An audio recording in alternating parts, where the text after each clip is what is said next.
We are live here at Bulldogs Stadium here in Grandview, Missouri, home of the Grandview Bulldogs. I am Heath Cooper. This is my partner, Randy Ferris, head boys basketball coach here at Grandview High School, and we are ready for another fantastic night of high school football here on the Slice Network.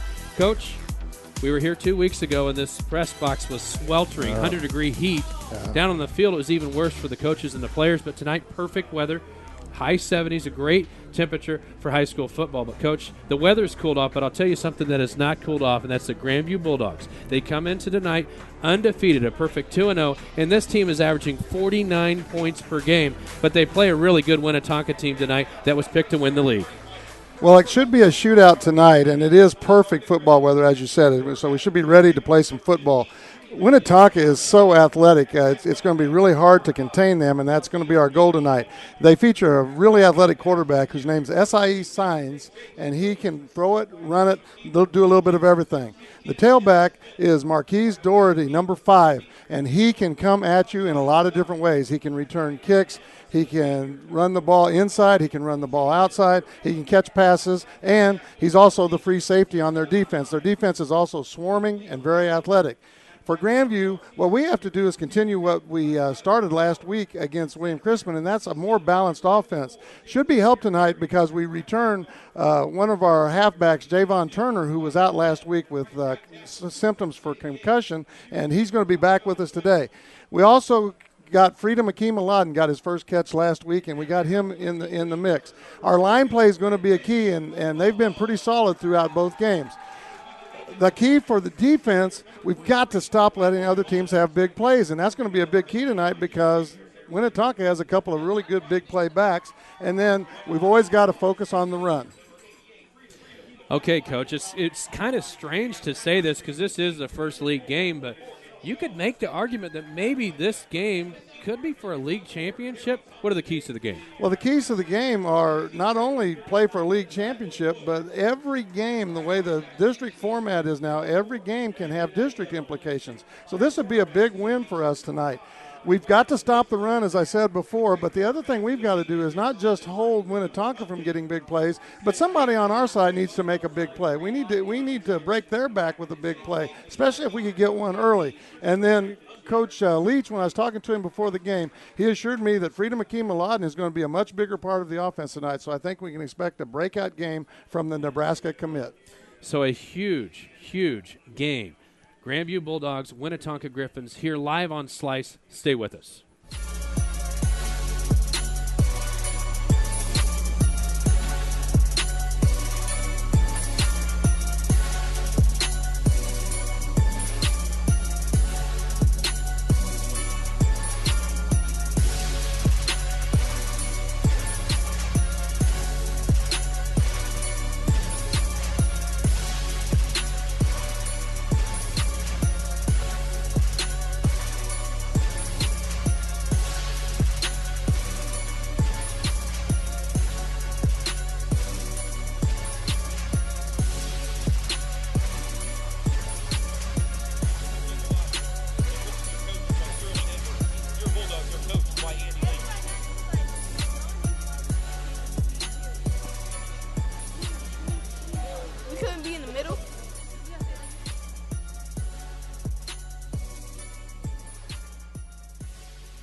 Ladies and gentlemen, welcome back to Grandview High School. We're here at Bulldog Stadium for tonight's pivotal Suburban Conference matchup between the Grandview Bulldogs and the Winnetonka Griffins. Winnetonka won the toss, and they have elected to defer to the second half. Back deep for the Bulldogs. Ryan Winters, who put on a show last week at William Chrisman, coach, and the youngster, the sophomore, Ronnie Johnson. He also returned a punt last week, and either one of these two guys has the speed and the athleticism to go the distance anytime they touch the ball. So it'll be interesting here because some teams have tried to kick away from Winters, but it's pick your poison because you got Johnson on the other side, and here we go, folks. Absolutely, here we go. And what they're kicking short. They're kicking short, and it's Johnson who will get the return right up the middle. Well blocked, and it's up to the 33, so a well-blocked play, Coach. Yeah, so it was Ryan Winters that made the return. We got it up to the 35. Good field position, good starting field position. Let's see what we can establish here. And again, Coach, we talked in the pregame, Grandview averaging 49 points per game, so it definitely hasn't been an issue with the offense, which lost a lot of offensive linemen from last year's team. And we got maybe an injury here right off.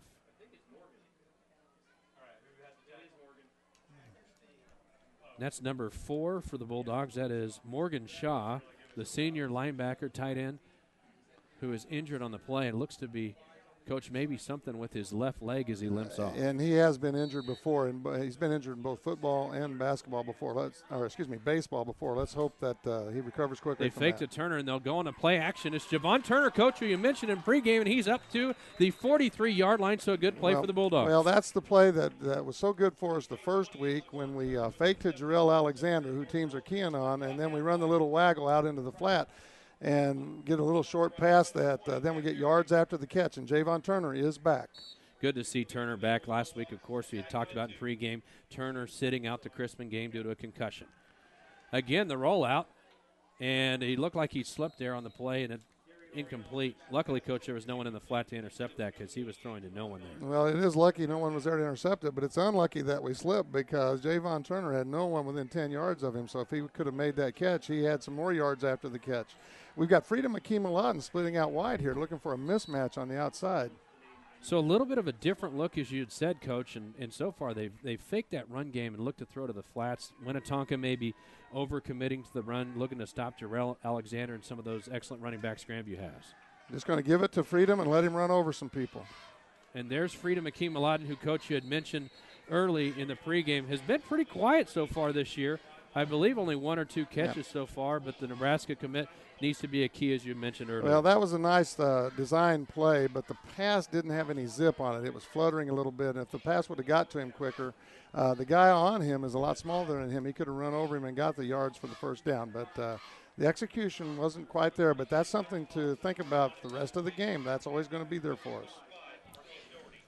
So the Bulldogs will punt after looking fairly promising early on, getting an 8-yard gain on the first play. It'll be Hoff that will kick it away for the Bulldogs. A lot of pressure on him. Fair catch is called, and the Griffins will make the catch at the 30, so that's where they'll take off. Coach Michael Hoff has done a really good job this year punting. He has been much improved over last year, and that's filled a nice role for us on this team.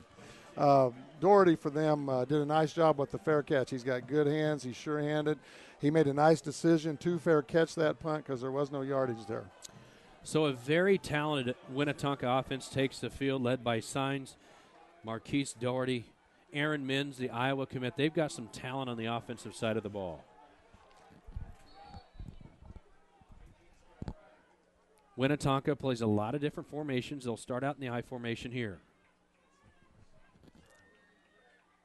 There's a fake and a rollout, looking to go deep. He's got a man deep, but that will be caught. First down for the Griffins. That's number 1 for the Griffins. That was Signs, actually, Coach. So we had mentioned earlier that Signs may play some quarterback, but on that play, he's the wide receiver. Well, that time our safeties didn't get enough depth, and they were able to throw it deep on us, and our safeties are going to have to stay in the middle, stay at home, and get some depth. Thank you for joining us tonight, folks, here on the Slice Network. We have the Winnetonka Griffins and the Grandview Bulldogs. Don't forget to make a comment in our chat room. We'd sure love to give you a shout-out right here on the air. Just open the chat room up there on the bottom of your screen. Give us a shout. Handoff right up the middle goes to We're having a little trouble here adjusting to the loss of Shaw, who's an outside linebacker for us on this defense, and they've taken advantage of him being out of there on these last two plays. Shaw, the outside linebacker had coverage on that long pass play too, underneath coverage. So here's the different formations that Winnetonka will show. There's a no-back set here. That time maybe a false start, Coach. Well-designed play by Winnetonka. Get the ball out in the flat to Doherty, and then he had a couple blockers in front of him, and then you won him in the open field. He's going to be real difficult to tackle. Our guys out on the outside there are going to have to get a hold of him and hang on. So that was on the Griffins. Be a 5-yard penalty. It'll make it 2nd down and 11 from about the Grandview 32. Winnetonka early with two really good plays, a run right up the middle and a long pass complete to get into Bulldog territory. And once again, Coach, this is a team that will show multiple sets. So here they show the no-back set with the receiver in motion. They will give it to the receiver over the right side, and it's well defended by the Bulldogs. Coach, we mentioned early on the Bulldogs are averaging 49 points per game, but maybe the strength of this team is their defense. It has been, if we would just limit the big plays. Probably if you looked at a chart of our defensive plays over the course of this season so far, a great percentage of the plays we hold the other team to very little gain, but it's just the big plays that have been the bugaboo, and that's been the same in this drive. Now, if we can get a stop right here, we can avoid a score. So here's another formation, backs on each side. He'll look to the flat. Good pass out. That's number 42, who will go all the way down. That's Chase Williams, the junior running back, who will go all the way down to the Grandview 12 for a first down for Winnetonka. And the quarterback, Julius Sebastians, nice job. He's throwing short passes. He's spreading it out to several different receivers. They're really hard to cover because they are so athletic. And really hard to cover just numbers-wise. They've got so many athletes out there. Sebastiano, you've got Menz, you've got Doherty, you've got Signs. So this Winnetonka team's got some weapons. They sure do. Sebastiani will hand it off to Menz. So break through and get a nice tackle on the play. That's number 33 for the Bulldogs. Devin Woods, the senior linebacker. Doherty on the carry, it can be a load. He's got a lot of moves.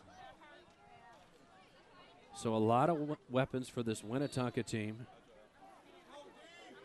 Very much a senior-laden team, so they are experienced, and this is probably why they were picked preseason to win the Suburban Conference. Again, Menz is up the middle, and Coach Grandview seems to be keeping Menz in shackles so far as it's Christian Hunley coming up and making the stop. Yeah, we're doing a nice job. We just got to avoid the big play. Excuse me, that was Doherty on the play. Marquise Doherty, who has played a little quarterback for the Griffins so far. So that they kind of mix the quarterback around because they run a lot of Wildcat, but they haven't yet. But they run some of their other guys into the Wildcat. There's Doherty in motion, get some blockers out in front of him. It looks like Doherty will be nice short. Hit. So nice good tackle. Hit. But that is a first down for Winnetonka as they get down to the 1-yard line. So again, Winnetonka, multiple formations, multiple athletes. This is a very hard team to defend. Coach, we may be in for a shootout tonight. That was a really nice tackle on that play to save a touchdown. So that'll bring up 1st and goal from the 1. So Winnetonka on about a 65-yard drive, much of that coming from a 30-yard pass to open up the play. One back set. That's Doherty. And again, the Bulldogs, and we saw this 2 weeks ago, Coach, right here. Bulldogs making a great stop on a goal line situation. Nice. Michael Hoff, they play him at defensive tackle, and he's really undersized to be a defensive tackle, but he's also quicker than the guy in front of him, and he was so quick shedding the block and getting in the backfield that time. Once again, folks, give us a comment in the chat room below your screen. We'd be sure to love to give you a shout-out right here on the air here on Slice. And here we go in the I formation. Doherty dotting the I. And I'm not sure if Winnetonka didn't jump. It looked like Grandview jumped, but were they drawn offside? I think maybe one Grandview player jumped and drew another Grandview player offsides. I think that's what happened inside there. So that will move the ball even closer. So now they're literally maybe on the 1-inch line. They're really close here. Second down. Winnetonka on a nice drive here to go down the field, both passing and throwing. Sebastiano under center. He will give to Menz, who will walk in the end zone for a Winnetonka touchdown. Doherty with the carry there just bowled his way in. Really, really nice blocking at the point of attack by Winnetonka. They cleared the hole, and they completed a very, very nice drive. The thing there is after the first play, which was a big play, our defense did get a little stouter as time went on there and showed some stiffness that maybe we can build on for the rest of the game. So Winnetonka will try the extra point. Kick is up. Kick is good. So, from Grandview High School, here on the Slice Network, it is Winnetonka 7, Grandview 0 here in the first quarter. 6:42 remaining. Stay with us, folks.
Back, Winnetonka will kick it off. A really, really good kick.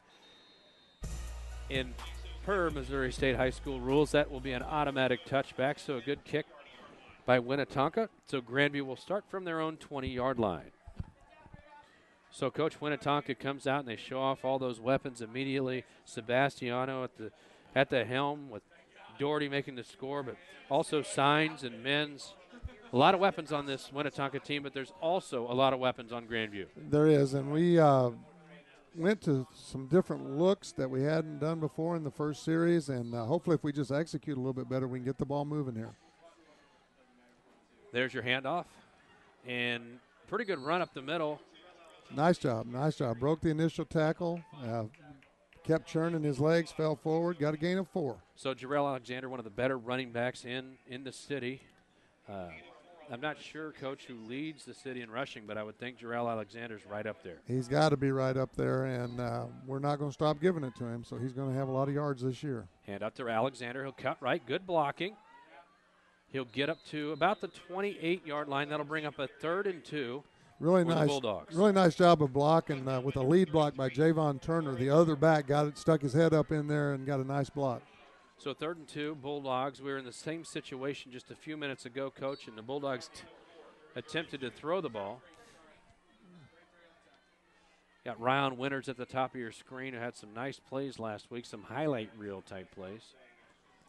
Now this time they have Akeem Mladen in a traditional tight end position. They're running the quarterback sneak. Good old quarterback sneak. Nice. So Aldridge will fall for the first down, so 1st and 10 Bulldogs. And I'm not sure about this, but that could have just been Aldridge just audible to that when he saw that there was a big bubble in the line there, and he might have just gone straight to it. He might have that option. So Aldridge, a first-year starter, maybe showing a little bit of more maturity, Coach. And I noticed last week in the second game of the season he had really matured and seemed to get better. He's matured every play. Now Great look at move this. by look Alexander, at this. and he will go up, and he will get a first down. Yes, nice job. Great first effort with everybody getting the block. And then when we got to the second level, Alexander just got past the linebackers and then churned his way into the defensive backs and got us a first down. So a good job by the offensive line of holding their box, but again, as shifty Jarrell Alexander making plays and getting all the way to the first down. Good job by Jarrell Alexander.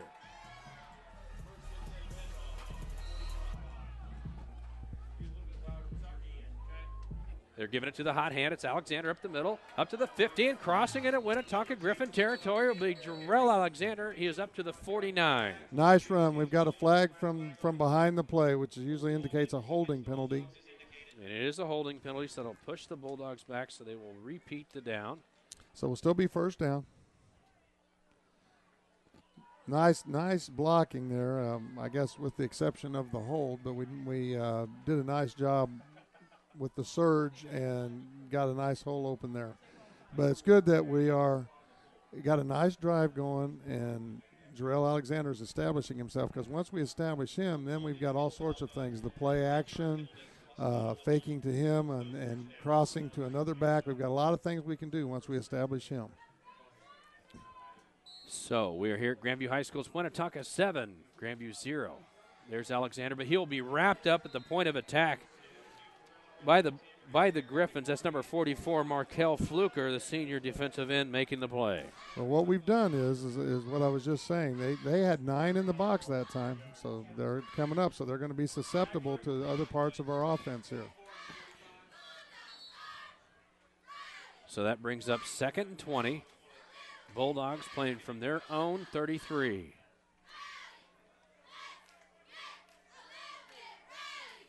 Line fired off well that time. Throwing into the flat. 2 Winters makes a nice move, but he will get wrapped up at the point of attack by several Griffins, led by Doherty, who just scored the touchdown, Coach. Both number 5s out there in the flats, and there's not too many people that can catch Ryan Winters out there on that play, but number 5 for Winnetonka is one of the ones who can. So Ryan Winters putting on a show in the first 2 games so far this year. A lot of highlight plays, but he may have had his match tonight and won Marquise Doherty, one of the better players in the Metro. It's Aldridge back to throw. Looking over the middle, and he will pass, and the pass is dropped. The pass is dropped on that. Desmond Tysman was wide open, just couldn't make the play, and Coach, that probably goes for a first down. Really well conceived play. We had the back coming out and going down the sideline, and Akeem Aladdin posting up right there in the hook zone, and then we just ran Desmond Tyson past him into the dead area there in front of the safeties, and it was wide open. And again, that's something that we're going to get. We're going to get that. We just got to execute. So it's Hoff again who will punt. Been a good punter all year, and he gets off another good punt. That'll hit at about the 30. It'll take a Winnetonka bounce, but bounce back into Winnetonka territory, and will go out at the 28-yard line. It'll be 1st and 10, Winnetonka from their 27-yard line. Folks, stay up to date on our future broadcast by adding us on Facebook and Twitter. Go to www.myslicetv.com and click follow.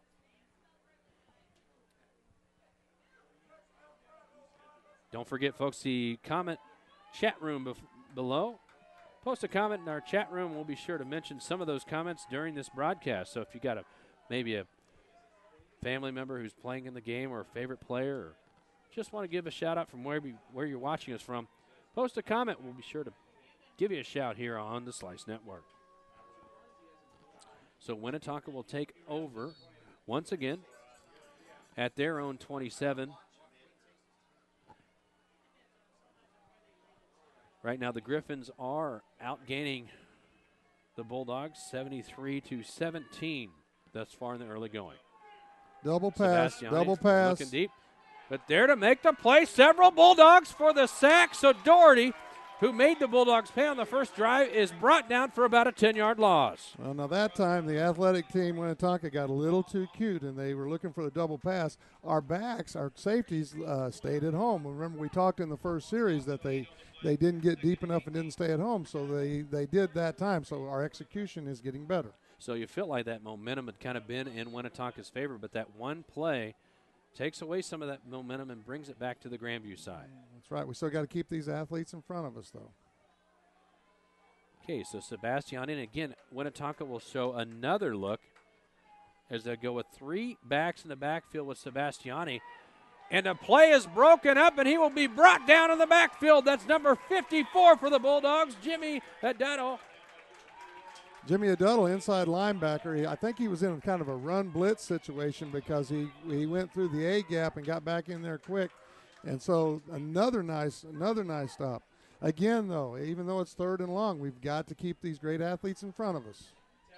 Okay, so we had mentioned at the beginning of the broadcast how good this Grandview offense has been, but how about the defense, Coach, as they put Winnetonka in a 3rd and 23 from their own 16? Well, 2 really good plays, and we need to get them off the field here and get back on offense at midfield. Sebastiano will look to throw. He'll throw it to the flat. And that was almost intercepted. Almost intercepted by the Bulldogs. That was great game planning there. Our kids were expecting that play, and we almost got the interception. Now, that was a lateral, and I think the ball should be down. That was a fumble, but the referees are putting it back at the line of scrimmage, and I'm thinking that was a lateral, but they didn't give that to us. But, again, we're going to get the ball at midfield here. Okay, and how about this the crowd here at Bulldog Stadium getting into the game, so you definitely feel that change of momentum now has gone to the Grandview side. And Ronnie Johnson is at midfield, and he can go the distance anytime he touches it. As he did last week at William Crispin High for a touchdown. Wow! Almost a block there. So, Grandview will take over at the Winnetonka 43. Great field position. Now, that was a great defensive stand. Great defensive stand for us. And a Grandview team that seemed, quite honestly, Coach, maybe a little bit flat here early on, seems to be pretty hyped as they come over to the sideline. Well, and part of it has been offensive execution because we've had nice play calls and we've had some openings. We just haven't executed. If we execute on this drive, we've got a good chance to score here with this great field position.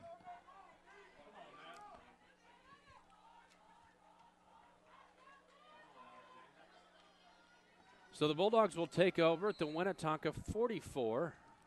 Aldridge under center. It's Alexander. There's that fake. Winnetonka again selling out. Aldridge will keep, and he'll get maybe 2 or 3 yards on the play. So, again, Winnetonka selling out on the run with Darrell Alexander. And it looked like it was more of a planned rollout. I don't think that they were intending to pass. I think they thought that the end over there hadn't been staying at home. So they were just kind of checking to see if he was going to. So we've got our first comment down in the comment zone. Go Grandview, go. Perfect, I agree. So Alexander will break and maybe go. Good hit by Alexander to finish the play. He only got about a yard on the play, but boy, he laid the smack down. Okay, just a slight gain though. Now we got 3rd and long. We're going to have to execute here. We might be in 2 down territory here. We'll have to wait and see how much we gain here. So this time it's Aldridge in the backfield with Alexander and Turner flanked to his right. Ryan Winters, Desmond Tyson. A lot of respect. Split out wide. A lot of respect for our running game. Aldridge will keep it. He will turn the corner. He is up to the 35, and is he close to a first down, Coach? I don't think the referee's giving us the spot. He's giving us spot 2 yard.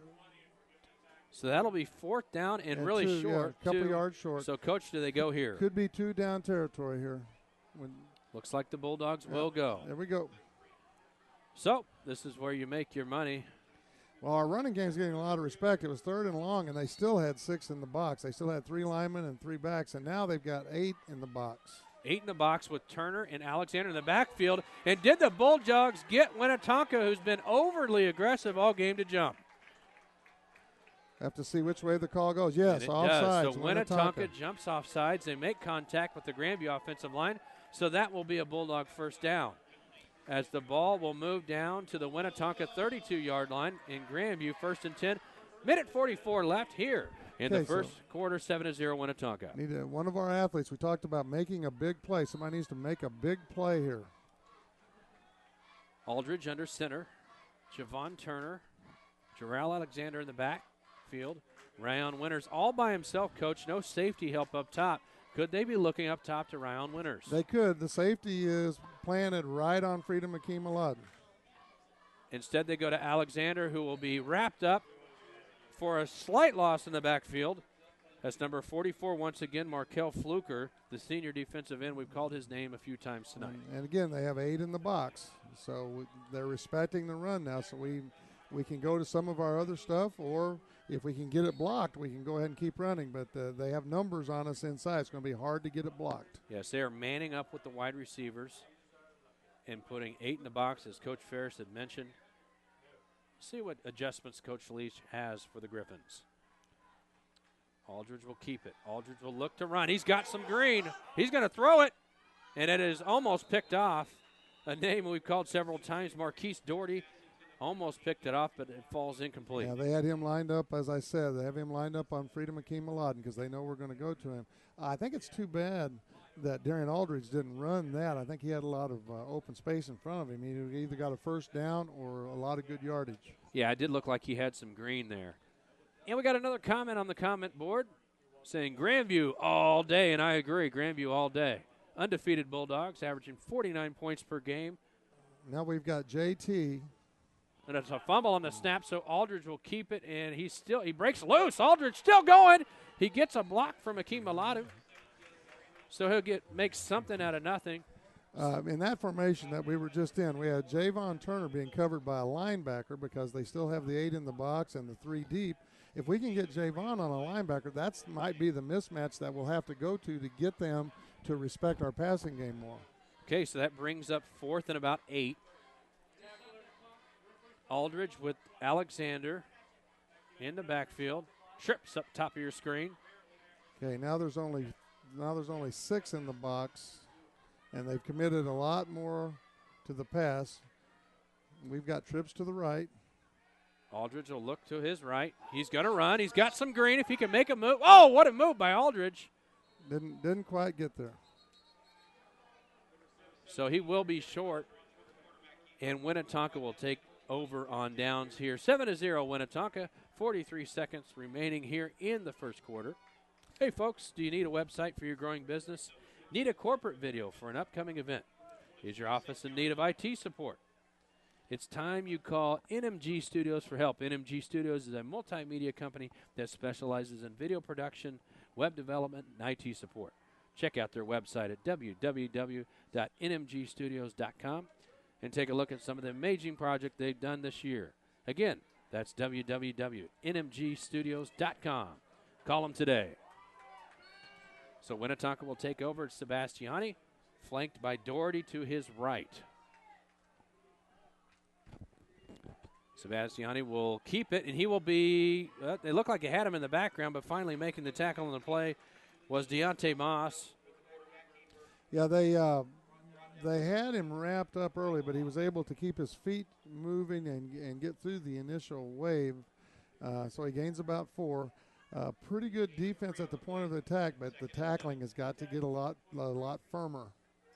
So again, Winnetonka is showing a lot of different looks. But the Bulldogs really have played pretty good defense outside the long pass.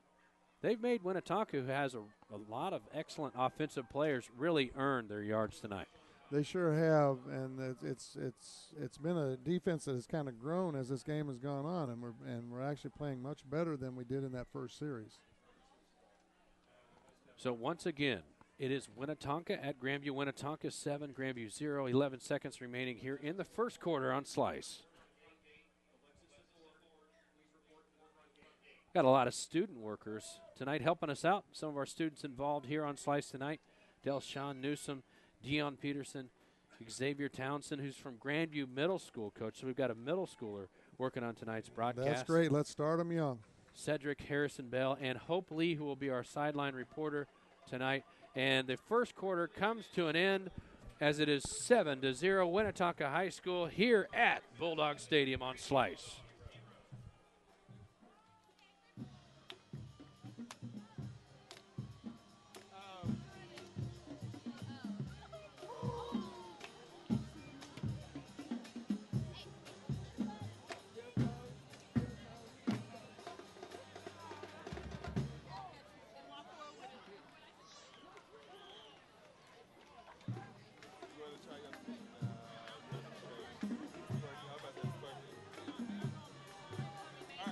Grandview High School cheerleaders will be selling raffle tickets for a 50-50 raffle. The winner will be announced during halftime after the band plays and will receive half of the money in the pot. You must be present to win. Tickets are 1 for $1 or 6 for $5. See a cheerleader if you're interested in helping out the Grandview High School cheerleading squad.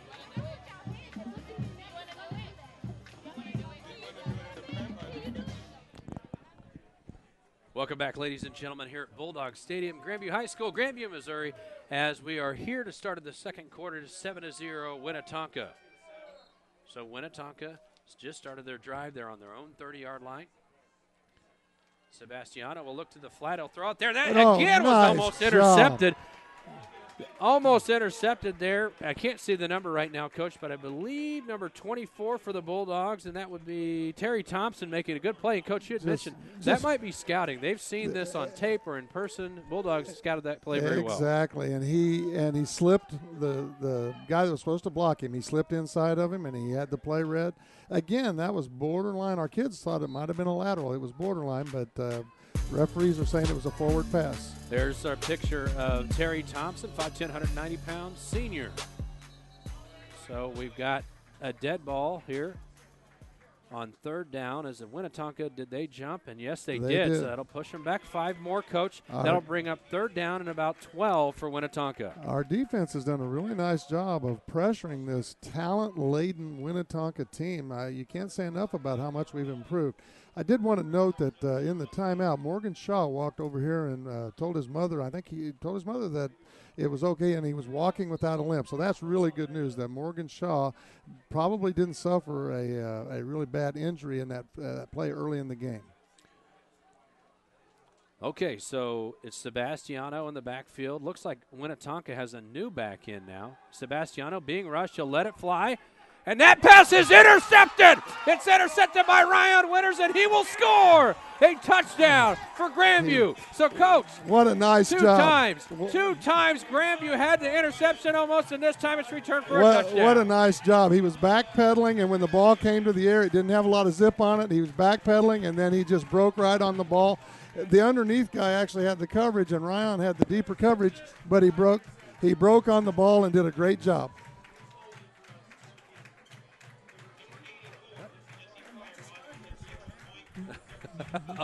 As Dr. Turan, the superintendent of Grandview Schools, walks into the booth, and right then the Grandview High School football team gets an interception. So he is actually claiming that he did that. So whatever, it doesn't matter. We'll take it. Well, and we're not going to let him leave. Yeah, you've got to, Dr. Turan, you have to stay here now. You cannot leave. So the extra point is up. The extra point is good. 11:45 here in the second quarter. It's 7-7 here at Bulldog Stadium on Slice.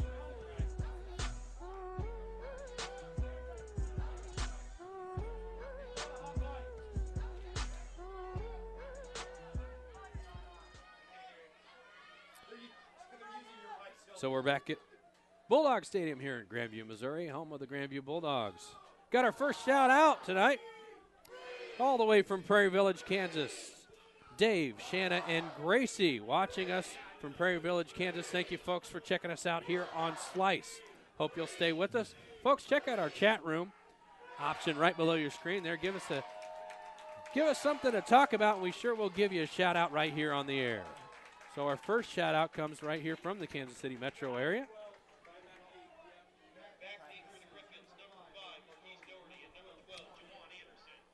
Okay, on this kickoff, we've got 2 dangerous returners back there, so let's see if we squib the ball or kick it short in some way to keep them from the return game.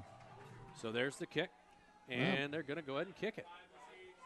Ball caught at the 10, up to the 15, up to the 20, and he breaks free as it's Doherty again, and he will turn the corner up to the 40, and he will cut up. He's got some green to the 40, to the 45, 30. Down to the 20, another good move by Doherty, and he is going to go all the way for a Winnetonka touchdown. It's they're very dangerous, very, very dangerous kick returners. I'm sure that'll indicate to our special teams coaches that we're going to need to squib it or maybe kick a pooch kick or something a little bit different. We'll have to change it up with them because they are very explosive and very good. So we always talk, Coach, about momentum in these games. Winnetonka goes down on a 72-yard drive to score early. It's Grandview gets the interception. They score on the Ryan Winters interception. And on the ensuing kickoff, it's Doherty who takes it 95 yards for a touchdown. So 13-6, extra point pending for the Bulldogs. Excuse me, the Griffins.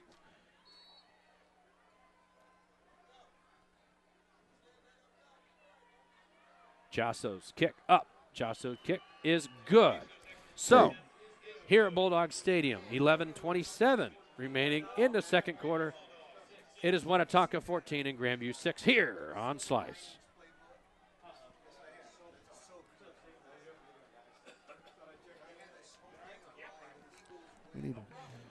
Folks, Slice Network cameras visited the Bulldogs practice yesterday while they prepared for tonight's game. Check it out.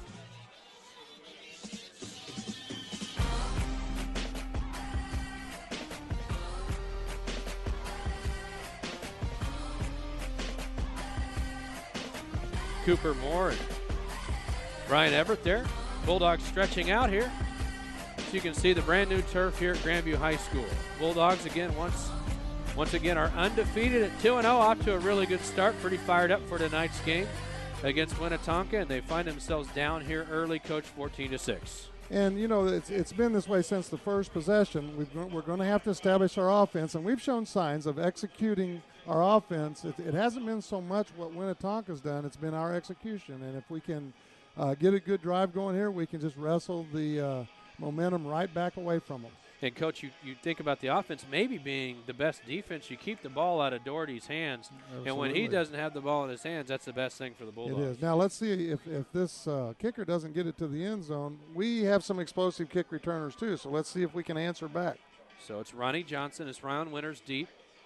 Both Johnson and Winters have returned kicks for touchdowns this year. And Winnetonka will kick it away.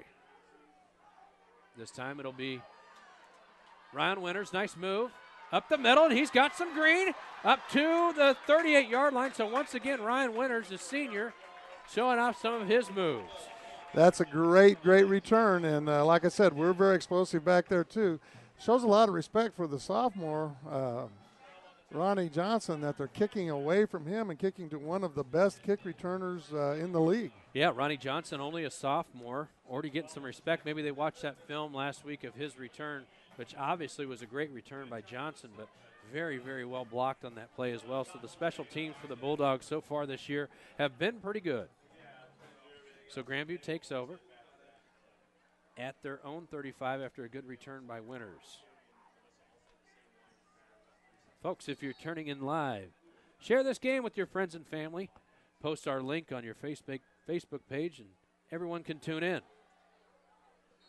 So Jarrell Alexander will take the ball for about a 2-yard gain. So, and our execution isn't bad. We're almost there. It's just a matter of inches here. We just got to keep pecking away at them. And those key third down plays, Coach, as you had mentioned, there's been a couple times where the Bulldogs have had a 3rd and 2 or 3rd and short and just couldn't convert, so maybe that'll turn around soon. Aldridge will pitch it to Alexander over the left side. He's got some green.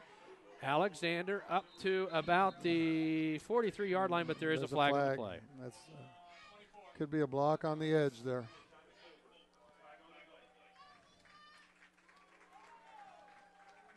It is. We're being called for an illegal block on the edge there. Okay, so that'll back the Bulldogs up, but they will repeat that second down. Yes. 10:47 left here in the second quarter. It's 14 for the Winnetonka Griffins and 6 for the Bulldogs.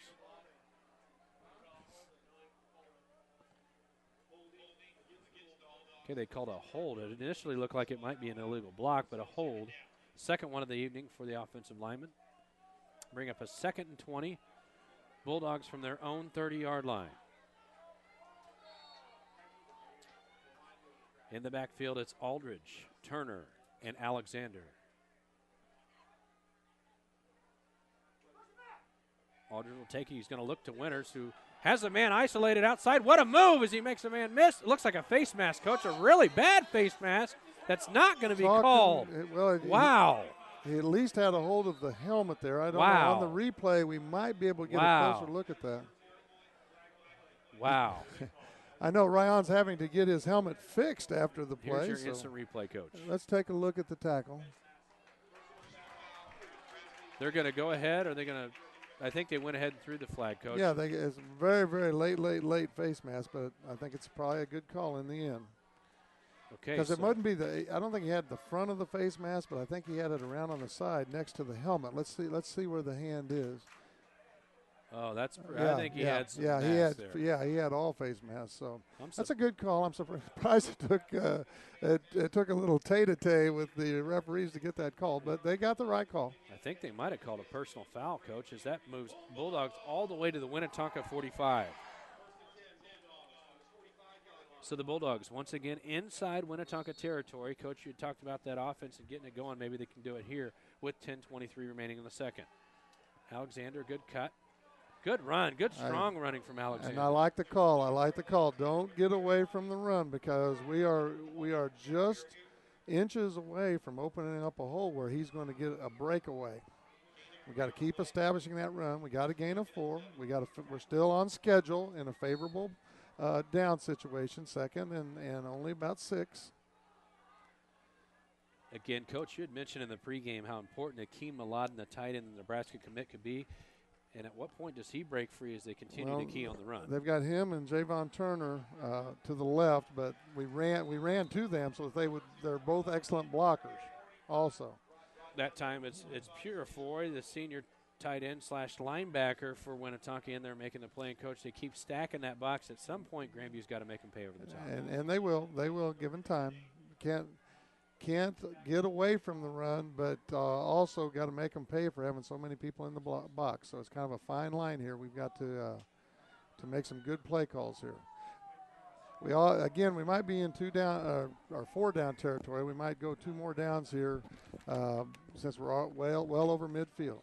Wide receiver in motion, handoff to Alexander, right up the middle as he hits the hole really hard. And that'll bring up a manageable 4th down, Coach, as this 2 down territory. And that's that little fly motion from the wide receiver that creates a cross-buck look inside, gets the linebackers looking away, and we were able to stick it right down in there. So now we are definitely going to go forward on 4th. 4th and 3. Let's see what we've got. So Alexander's had a pretty good game so far. Hasn't broken some of the big runs that we've seen over the first 2 games, but a pretty solid kind of workmanlike effort so far from Alexander. We've got single coverage out here. We might go ahead and go right. Yeah, right. They're going to. And Winters dropped the ball. Winters might have gone for a touchdown. Yeah, Coach. That's what I was just saying. We had single coverage out here on Winters. So I like the call. And again, it's execution. And if we can just execute, we can move the ball against Winnetonka. They're not really stopping us. We're stopping ourselves. So Winnetonka will take over at their own 37 as once again a Grandview drive is stopped by a drop pass. We had one earlier from Desmond Tyson. Now it's Ryan Winters, who's made some really good plays so far. Just can't come up with both those kids, excellent kids, and both sure-handed. And, they will make the plays. Right. We just got to keep making the calls and going back to them. So you feel like it's almost a matter of time till Grandview breaks a big one with some of their wide receivers. Yes, absolutely. Fullback action there, and very stout on defense, very stout. Really good job so far by the Grandview defense. Yeah. They've only given up a touchdown. The other one was an interception or a kickoff return. They've done a good job so far. Hey, absolutely. Bring up second and 10. We talked in the pregame. We can't keep giving up the big plays because if you take away the big plays, we are right there. And so we've got to continue to be stout on the individual plays, but the big plays have got to be stopped. Winnetonka out of the eye. They fumble the ball. Ball. Sebastiano, I believe, got it, but did he lose it again? At the bottom of the pile, no, Winnetonka falls on it, but that'll bring up 3rd down. Yeah, that was just a little fullback dive play. It should have been fairly easy to execute, but they just couldn't get their hands on the ball. So, again, Winnetonka showing multiple looks, no back, spread. Now they're in the I formation. This is a team that show you a lot of different looks. And in this series, they've been featuring the fullback, so they try to feature a little bit of something different all the time. Okay, so Sebastiano, I formation. It's Doherty in the backfield, the guy who's been kind of the thorn in the side of the Bulldogs all night long. We've got a blitz coming. And here it is, right up the middle, the fumble again. Doherty gets on the ball, but how about the 2 fumbles, coaches? It's a defensive line for Grandview putting pressure on Winnetonka. And the linebacker, Jimmy Aduddle, was on top of the quarterback almost before he could turn around. That was a really nice blitz situation. We did a nice job of executing. So here we've held them again. Obviously, both these teams have some really nice skill position players, but Grandview maybe has an advantage on the offensive and defensive lines. And we should be able to execute. That's why I don't want to give up on the run, even though there's so many people in the box, because we're going to execute, and we're going to pop one loose. And look who's back. It's Ronnie Johnson. Ronnie, last week. The sophomore returned a kick for a touchdown. But a good kick that will roll all the way down to the Grandview 15-yard line. So a good punt by Winnetonka will pin the Bulldogs back with 6:12 remaining here in the second quarter. 14-6, Winnetonka leads. As Ronnie gets older and more experienced, he will run up and fair catch that ball. He didn't have a return, but if he fair catches it, he would have saved us 20 yards. Folks, as usual here on Slice at halftime, the GHS Blue and Gold Brigade will perform. So in about 6 minutes, folks, stick with us. It's the GHS Blue and Gold Brigade.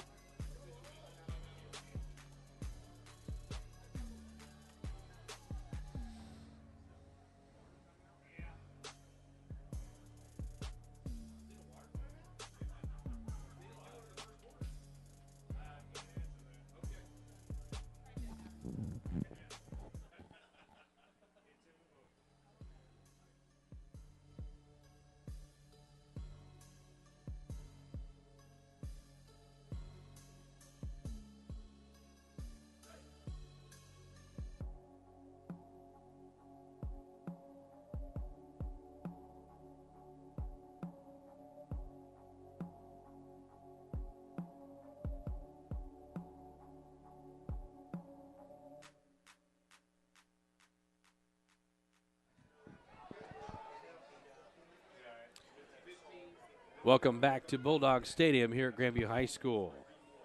It is Winnetonka 14 and Grandview 6. 6-13 until halftime. Grandview takes over after the defense makes a stop, forces the Griffins to punt, and they take over at their own 15, 1st and 10. It'll be Alexander. Up the middle, he's still alive. He's got a little bit of room to work, and he'll get about 5 yards.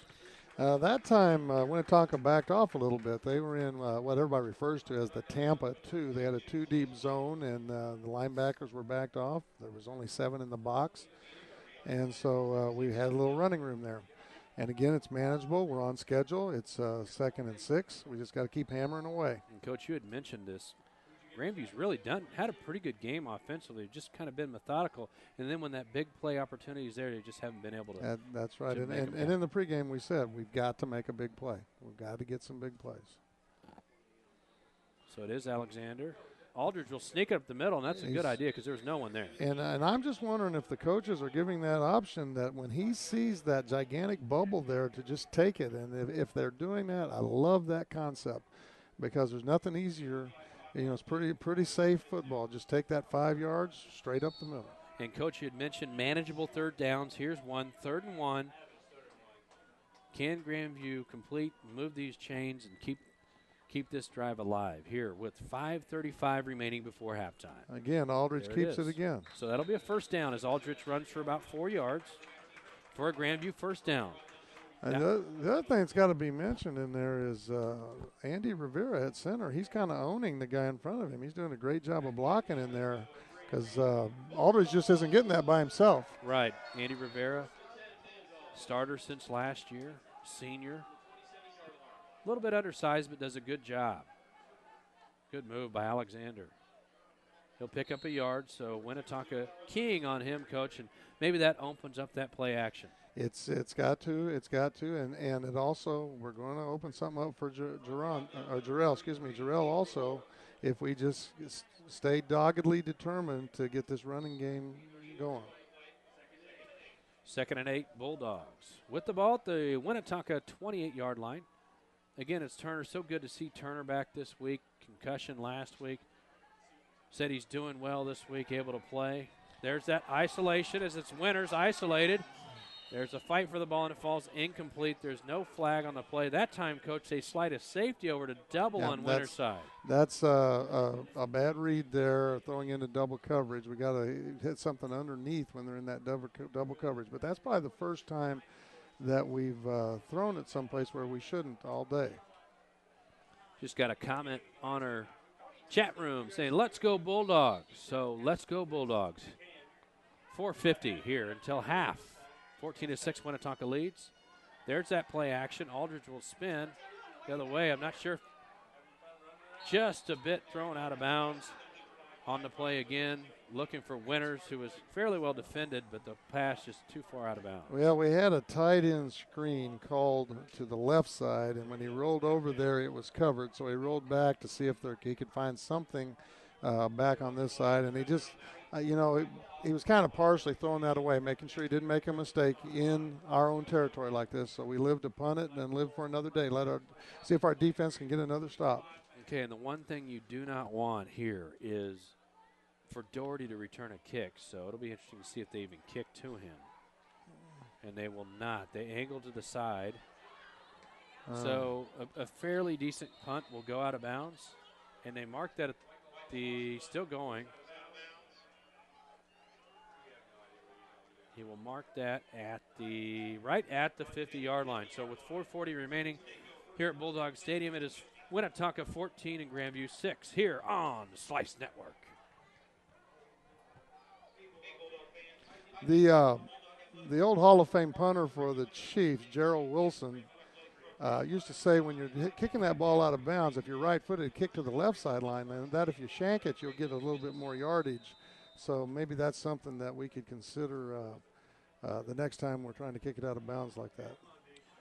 So, Coach, again, Winnetonka looking to come out in that I formation with Doherty dotting that I. What do you think the philosophy is here going to the I against the Bulldogs? I don't know, but I don't see how you can go wrong with giving the ball to number 5. If that's what their intent is. But they've handed off to the fullback a few times. I know, but he's like Jarrell Alexander. He can go the distance anytime he touches it if the blocking's there. And they will fake to Doherty. It's just Sebastiano looking deep. And that ball is is it intercepted, It could Coach? be. I think he's got it. That is an interception. That's his second one. You would think that they would stop trying to pick on him. So Ryan Winters struggled to catch a pass here that maybe would have went for a touchdown, but he's got 2 interceptions. Yeah, exactly. And you'd think they'd quit picking on him. I mean, what's he got to do for them to stop throwing it on him? Okay, now if you're Coach Leach here, Coach, and you got 4:29 remaining, do you make a run at it here at halftime? Do you throw for the end zone? If you throw for a long one, maybe to get Winters? Well, we're so deep. A lot of the smart money is probably to be conservative and see if you can just get it out with one first down and then get some field position and then go open it up. But some people throw a play action pass right here and go deep. Okay, so let's see how Coach Leach and his staff play this, and they're going to look deep. And there's Winters. Oh, and he drops another one, Coach. And there was no safety over there that time. Yeah, that was going to be one-on-one, and if he makes a move, he was going to get a lot of yardage. He's got to go back and get the ball and then run with it. He's got to look it in, tuck it in, and then run with it. Now we've got Freedom Akeem-Maladen split out wide with a cornerback covering him. An undersized cornerback. There's a great size differential there. And very little, the safety is shading towards him a little, though. But he's got to be concerned on the other side of the field because exactly. You've got if that safety is going to shade to Freedom, there can be people open on the other side. They will look to throw. Aldridge will throw way out of bounds that time, so he might have just been trying to throw that one away. He was trying to throw it away. That was nice on him because it didn't open up the way they thought it was going to.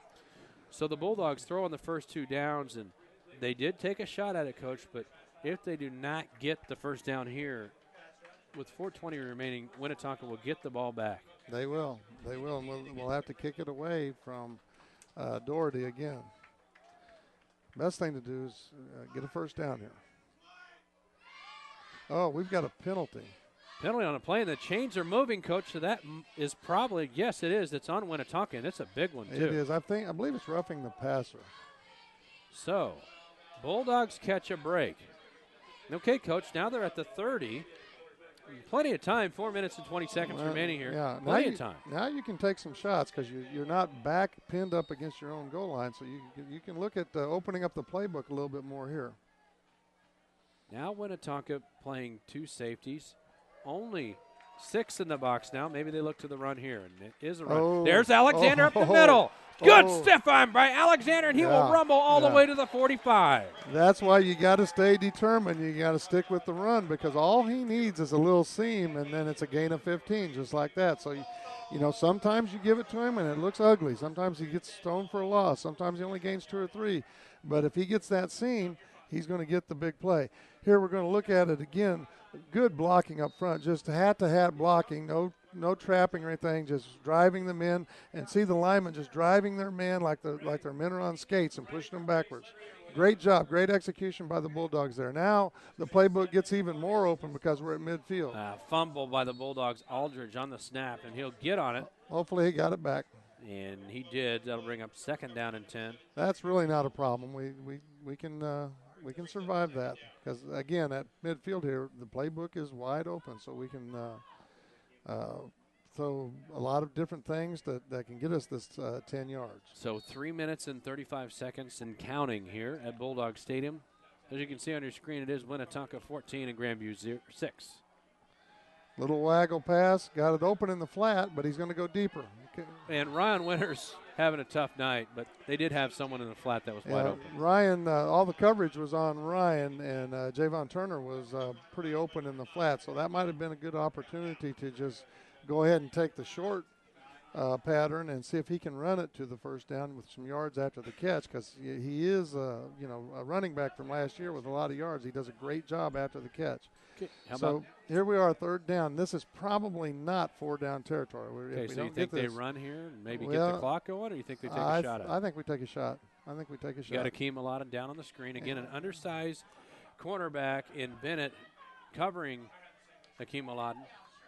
And it's a slant. Throw to. And he's going to, good tackle. Good tackle. Good tackle. I bet that's why they've got number 9 on him. He must be their surest tackler because he is so hard for one guy to bring down, but he brought him down. Now, they may make a liar out. No, they're not. They're going to punt it. But I was going to say since they got it over midfield, they might go for it. But the smart money here is probably to try to pin them back and then defend and try to go into halftime with the score just like it is. Okay, now they let the 25-second clock run down here, or you just punt it away and just hope for the best? They should use the time. And they won't. So good punt. He kicked it to him, though. Punt, but he did kick it right to him. There's a move. Hang on. Good job. Good job. Hang on. Hang on for dear life. 2 Bulldogs down on the play. I believe one of them was Cassio Ship. Oh, Donald Frazier down there. Good coverage by the Bulldogs. Very nice job. Very nice job. Don't let him out of your grip. So once again, folks, welcome to another great night of Grandview High School football here on the Slice Network. We are at Bulldog Stadium. We are in the 2nd quarter, so we're 2:35 away from halftime. And, folks, once again at halftime, the GHS Blue and Gold Brigade, one of the best bands not only in the Kansas City metro area, but in the country, will be performing at halftime right here on Slice.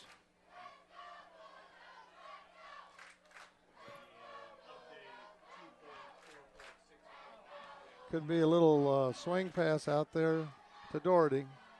Got to hang on again. Got to tackle him. Got to hang on. There you go.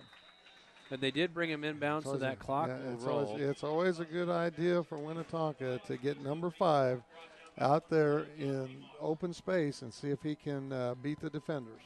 That's a big part of their philosophy. So that'll bring up a 2nd and 5, Winnetonka at their own 20. So 80 yards to go, 2 minutes, so a little 2-minute drill here by the Griffins. And we will get a timeout from, I believe, Grandview, as they did not like the look of the defense there, so they'll take a timeout.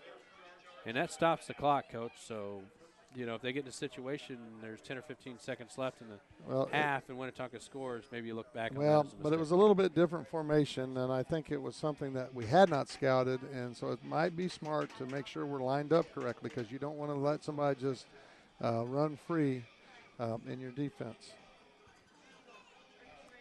The other thing here is they might want to make it clear to the safeties that they've got to backpedal and get some depth so that we don't get beat over the top. Okay, so, folks, once again, give us a shout on our comment box down there below your screen.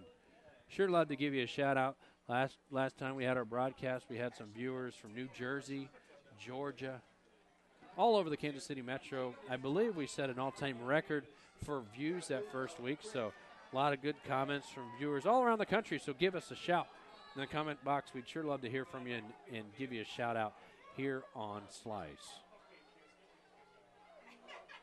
Sebastiano back to throw. He will throw to the side and overthrow the receiver he was looking for, Devon Smith, the junior wide receiver, but he was just overthrown. He was open, but it looked like he would have been tackled there by Chris All Unley. the pressure we've been putting on the quarterback is paying dividends now because he threw that a little too quick, and he threw it off of his back foot because he was looking to see where the rush was coming from.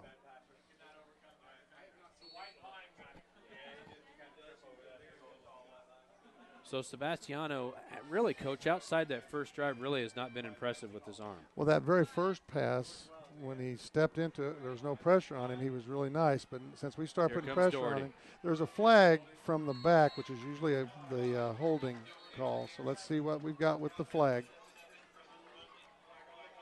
If not, it looks like Doherty did run for a first down on the play.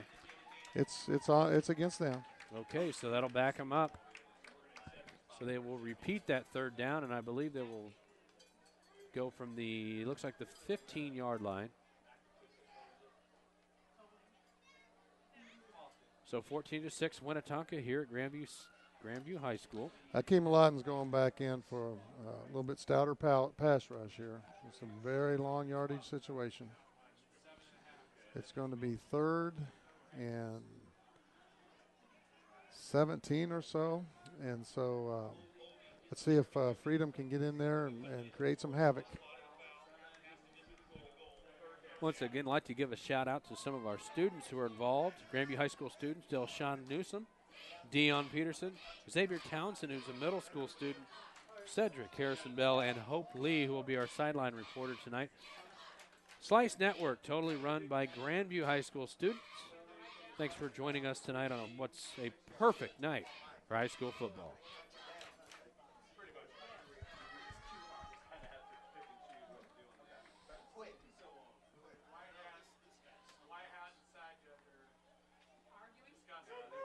Once again, we are the Slice Network. Check us out. We do more than just football games. We got some other good content on our site, www.myslicetv.com.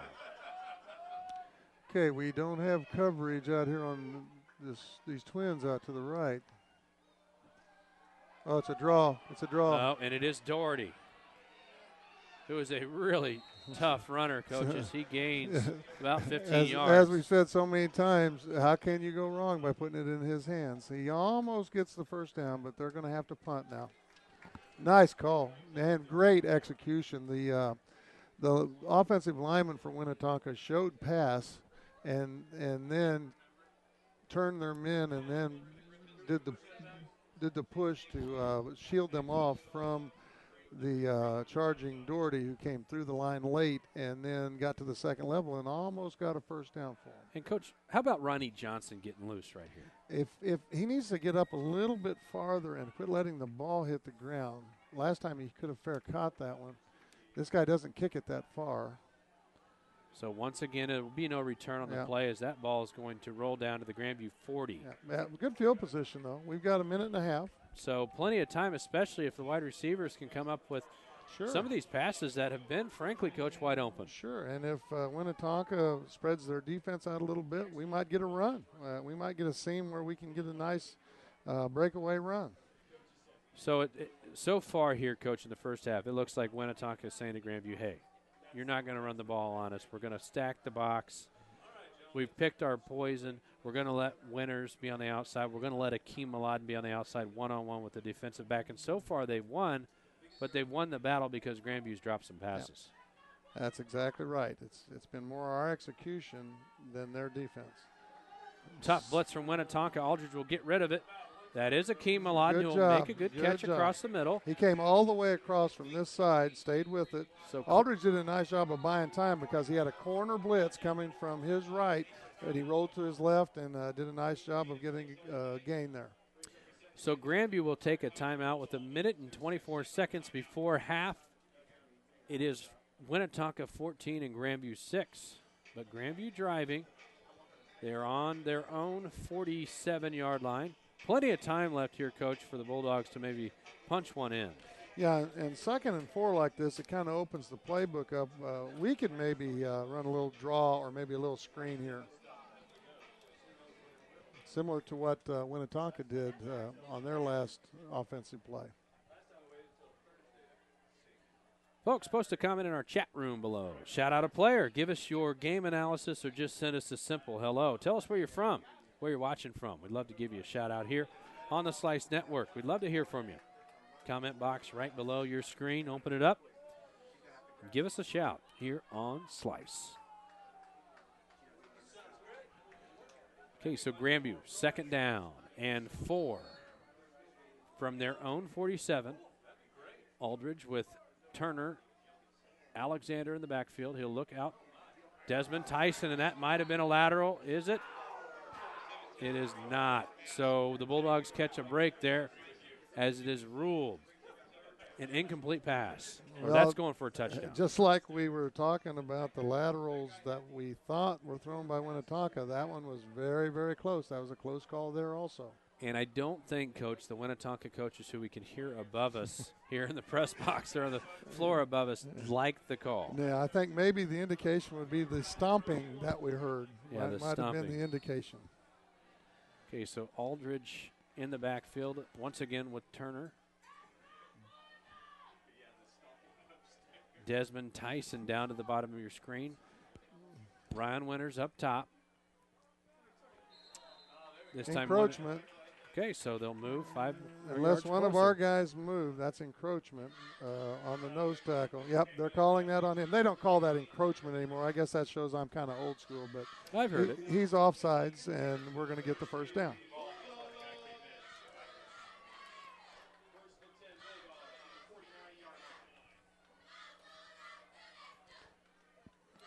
Okay, so the Bulldogs now in Winnetonka territory, 14-6 Griffins. 1:20 remaining before halftime. Alexander, right, good blocking right up the middle. Right up the middle. So, Coach, they pick up 10 yards. Stay with it. And I believe they're going to move the chains on that. It'll be a first down. It's going to be close. It doesn't. However, we're doing the right thing. We're getting right back up on the ball. Got another play called. So we haven't seen much the clock's of this hurry ticking, up but for Grandview so far. No, we haven't, but there's a lot of time, and they're handling it very well. And they are sticking with it, Coach. Good call. And now that'll be a first down. Now the clock will stop while the chains move, so now we got to get back up on the ball. So now first the clock down. won't start again. Those watching at home until the white hat out there when he winds it up, then the clock operator will start the clock. And which he just did. So He's winding now. So the clock just started. We're ready to snap it. We're handling this very well. Aldridge. Fake, a little fake inside, play action pass. That's not a bad move right there. Okay, just throw it out of bounds, stop the clock, second down. We got a lot of time. We're in good shape. 40 seconds is a lot of time with our field position here. Okay, so that for a sophomore quarterback, he handled that very well. Very well. Excuse me, he's a junior.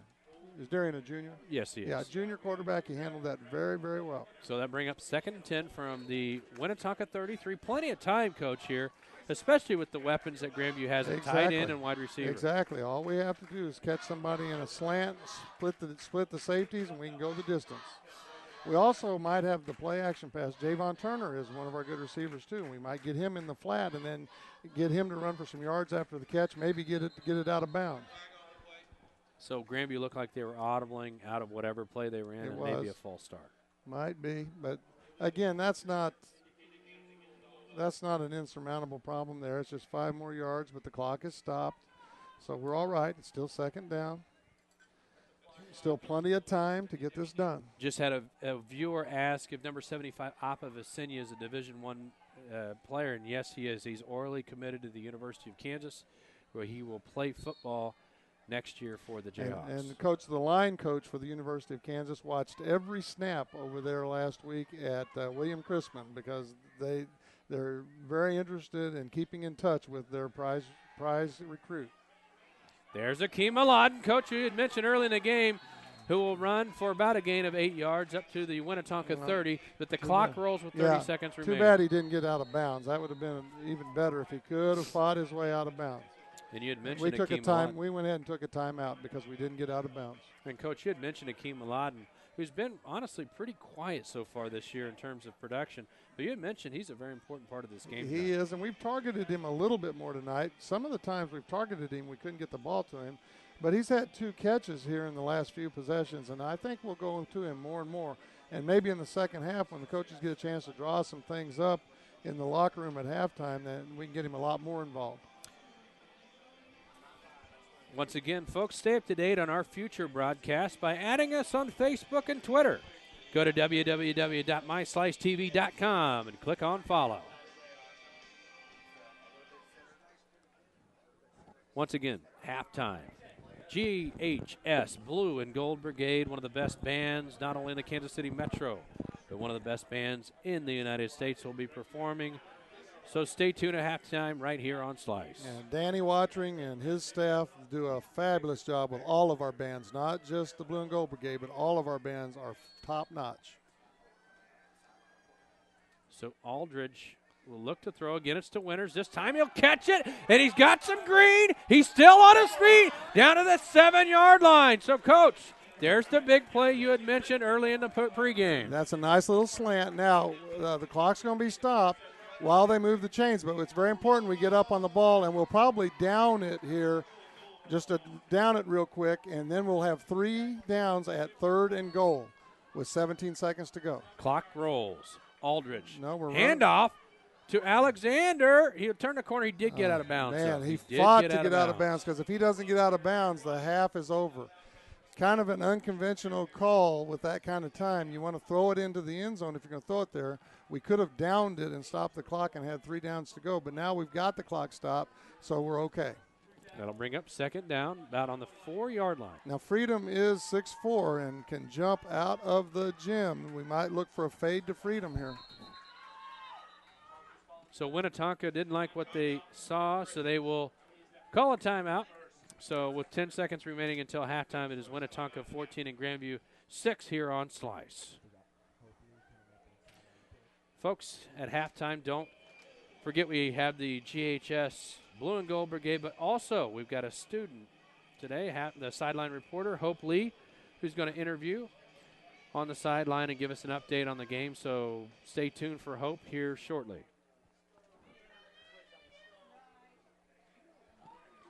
So a really, really big play coming up, Coach. Yes, and we probably, with 10 seconds, we want to throw this one into the end zone somewhere because then we will get another play. If we run a running play, we're probably not going to be able to get back to the ball and run a second play. So this is going to be some sort of a throw into the end zone. One of the reasons for the Winnetonka timeout might be that Freedom, as I said, who can 6'4" and jump out of the gym, he's got a kind of a small guy on him, and so they may be trying to get some help over there to him. But no, it looks like he's one-on-one with this guy, so that we might look for the fade here, and then the and then if that doesn't work, then we've got a second play. Now they're doubling him. I thought they might double him, so there's going to have to be some other play other than the fade to Freedom. Just nice play by Darian Aldridge. Nice play. Okay, so we're not going to run out of downs, but we are going to run out of time. So that's a nice play. Just get that ball out of bounds, get the clock stopped, call a different play. And the clock does stop with 5.7 seconds left until half. It is Winnetonka leading 14-6, but Grandview right now in the Winnetonka 3. Now we've got Freedom. We've got Freedom. We got Freedom in a more conventional tight end spot here. You might be able to throw him the fade from there, but the problem is Doherty will be covering him. So it's going to be a match of 2 very skilled athletes if that happens. So something to watch for. 5.7 seconds remaining. It's Aldridge who will throw the fade pattern over to Winters. Did he catch it, Coach? I think he did. Touchdown, Ryan Winters! What a catch! Wow! What a catch! Unbelievable. Now we might go look and see if we go for 2. We might go for 2 here because we're down by 2. Let's see if Coach elects. He is going for 2. We're going to go for the 2-point conversion. Great catch by Ryan Winters. He got turned around. He caught it with one hand. Had the presence of mind to keep his feet in bounds. Great catch. Great catch. So, wow. So Ryan has 2 interceptions momentum. and then that catch. What a game. So if they can convert here and tie it up at 14, either way they go into halftime with great momentum. Yeah, we have the momentum. There's your 2-point conversion. Aldridge will keep it. Will he get the corner? He cuts it up. up. Oh, he got it. Nice job. I tell you what, that quarterback is growing by the minute in front of our own eyes. He's just getting better and better. Yes, nice job. Nice job. Poise. Show him poise. The whole team on that drive with the clock there at the end. Good clock management, a lot of poise. Great job by the coaching staff. Great job by the kids on the field. So we're going down to the sideline right now to our own Hope Lee, who has Ryan Winters, who just made that spectacular catch.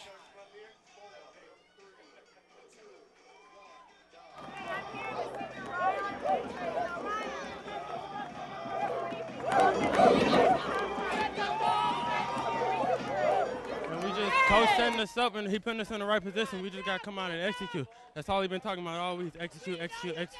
That's all we got to do. We do what Coach say. We're going to be good. All right. Do you think you're going to take the momentum from these last touchdowns to the next half? Yes. This is big. This is something Grandview ain't never done before. So this is real big. We're going to take the momentum. I promise you. All right. Thank you very much. Good luck to you. Okay. So back to you guys. Thank you, Hope.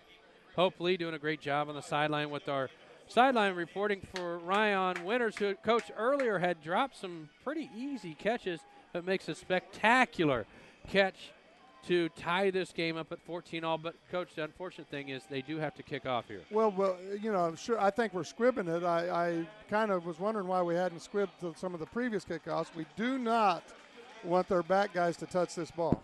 Oh, my goodness. So they do kick off, my goodness. And they kick off to the guy that we don't want touching the ball, and it's Doherty. Watch the patient running. And he's got some green. Just make a tackle, and he will finally be brought down at the Grandview 32-yard line. So we go to halftime. Ryan Winters makes a touchdown catch to tie it up 14-all here on Slice Network. Nice job. Wait, we've got a flag, Coach. Hang on. There was some jawing and pushing and shoving there at the end of that play. Let's see if we're going in, so I don't think it's going to result in another play.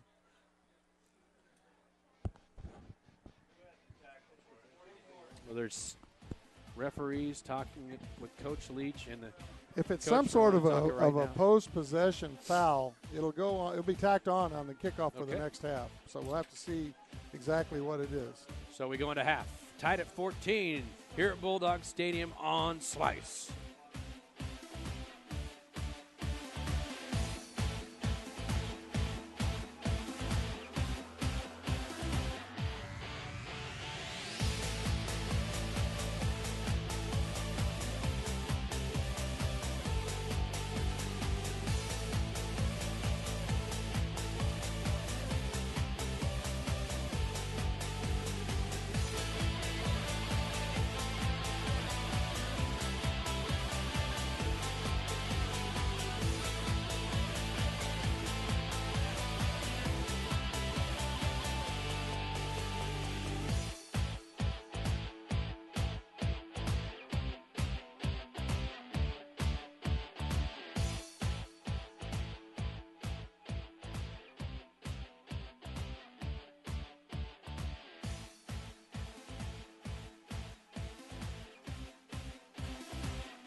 Jaron Turner on the alto sax, Shannon Ward on the trumpet, and Toby Ponley of the color guard.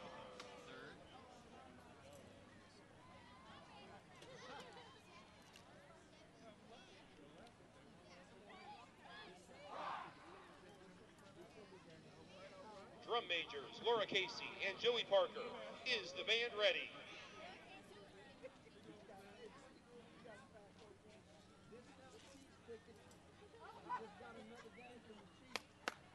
And now, the Blue and Gold Brigade presents Firebird.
Ladies and gentlemen, the Blue and Gold Brigade.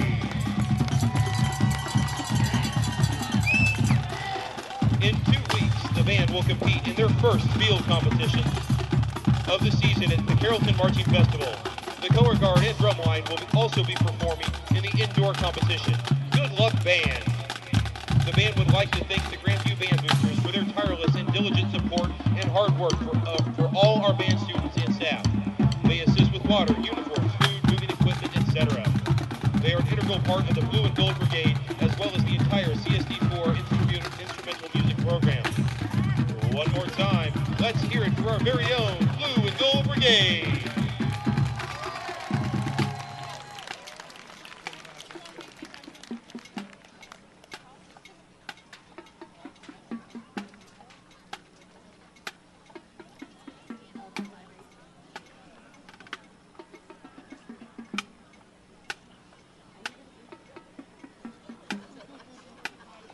Once again, the Touchdown Club would like to thank their sponsors. Through their generous donations, we are able to provide game day meals, plus leadership and team building opportunities to our student athletes. Those sponsors include Wingbusters, Rock Hill Orthopedic, Rob Site 4, Marquitas Catering, Mama Leone's, McDonald's of Grandview, Papa John's, Acosta Chiropractic, Dr. Robert Tate, Grant Cato's, Applebee's, Central Church, Dr. Thomas Murray, the Terry and Aaron Fox family, and the Steve and Debbie Aduddle family.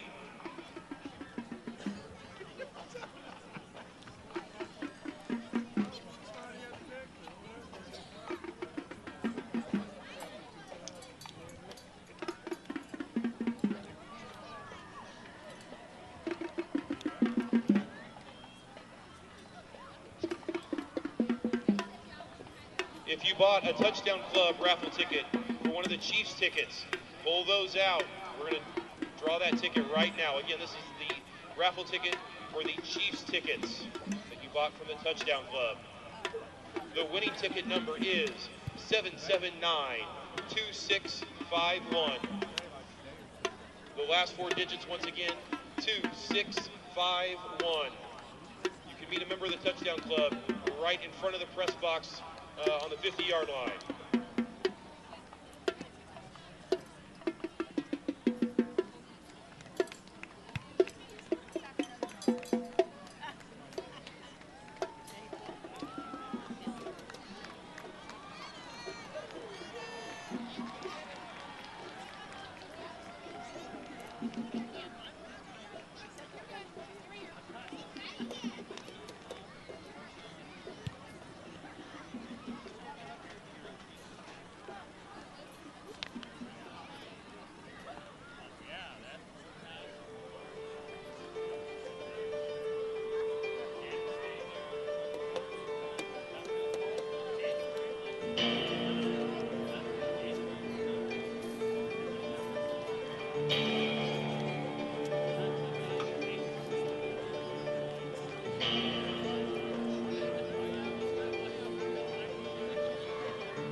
Welcome back to Grandview High School football here on Slice TV. Coach, halftime, 14-all, Winnetonka, Grandview. We expected this to be a big game so far. It's been the Marquise Doherty show for Winnetonka and the Ryan Winters show for Grandview. Well, it has in terms of the skill positions and making the big plays. And we did say that one of the keys to our victory was to get a big play Now I'm going to ask for another one in the second half because we're going to need more. Doherty came in just as advertised. Now we have kind of held number one SIE Science. We've held him down a little bit, but we haven't contained Doherty very well, and we have given him that kickoff return. We're going to have to do something about the kickoff returns. Hopefully this kickoff that we have coming right here with the added field position of the penalty at halftime, we'll be able to contain him. So you talked about some keys to the games. What do you think are the keys for this half? Well, after we settled down on defense, we have stopped the run. Pretty much we've stopped everything. Our defense has really showed up the last 3 or 4 possessions. We've gotten a big play. We got to get more. We have not yet established Freedom Akeem-Maladen as the player that we all know that he can be as a Division I college tight end, and hopefully we can get him the ball in better situations where he can do more with it. Okay, so a great first half as we're tied 14-all, a battle of 2 heavyweights here in the Suburban Conference. Stick with us, folks. Kickoff in 2.5 minutes here on Slice.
Okay, so we are back here at Grandview High School.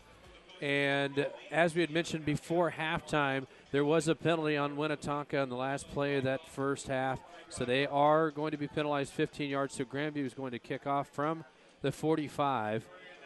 Back deep for Winnetonka is the ever-dangerous Marquise Doherty, along with Jawan Anderson for the Griffins. So Grandview will kick off from the Winnetonka 45. Let's see what they do with it here as Huff will kick it directly to Anderson, who makes a good catch, and they've got that side of the block very well.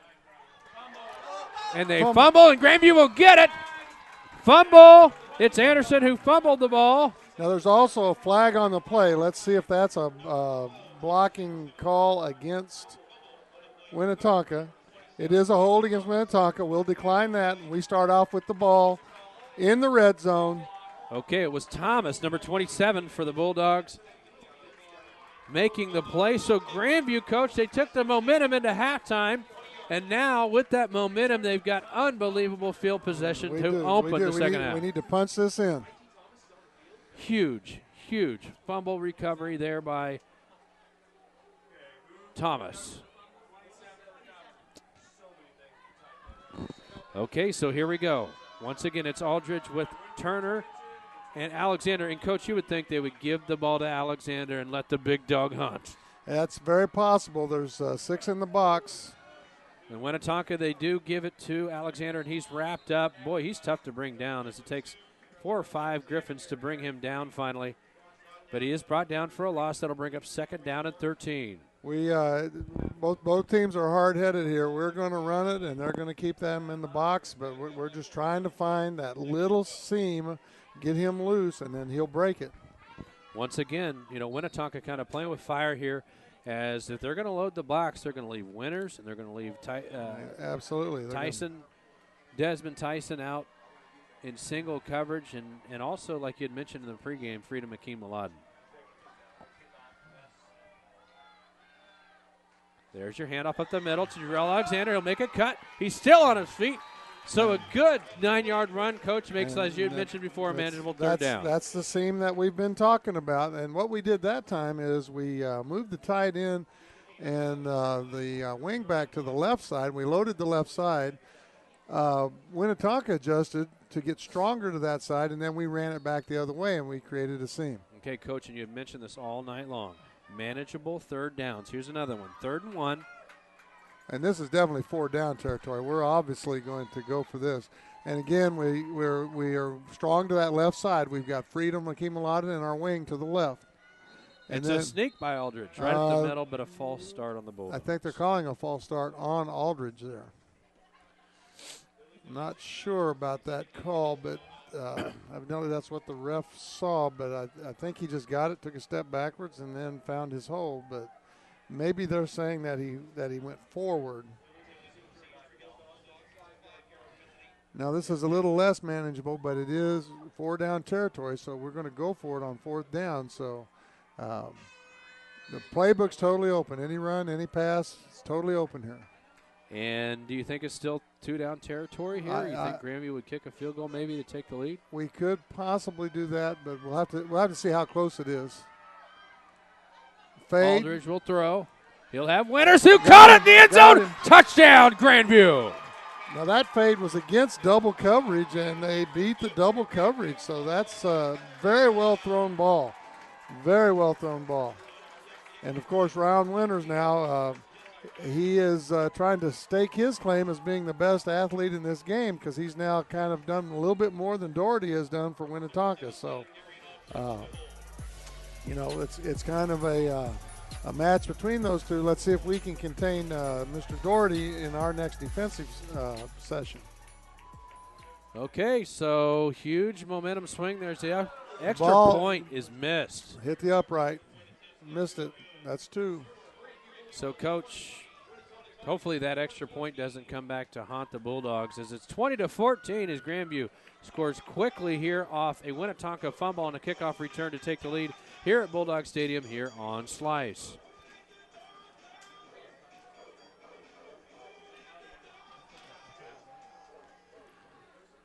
Hey, let's check out our upcoming broadcast schedule as it's a It is the rivalry game against the Raytown South Cardinals here on October 4th, 7 o'clock p.m. So a few weeks from now, we will get down here on Slice against the Cardinals.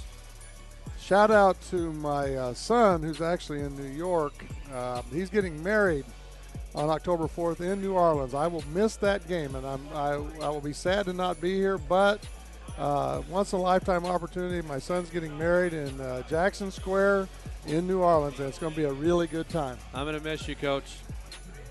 Well, I'm going to miss being here, and I'll probably be tuning into Slice Network either late that evening or early the next morning to get our replay of exactly what goes on in the game. Well, it will not be as good without Coach Randy Ferris, our longtime color guy here on Slice Network.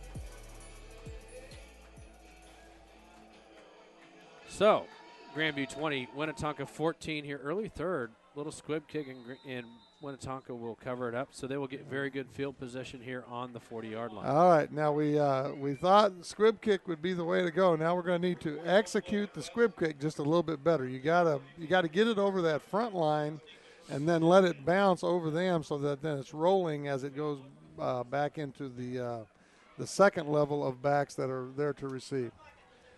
But at least we kept it out of the hands of the speed burners, and our defense gets a chance to keep them in front again right here. Well, hopefully, Coach, they can keep Doherty under wraps. He had a really good first half, I believe, 71 yards rushing.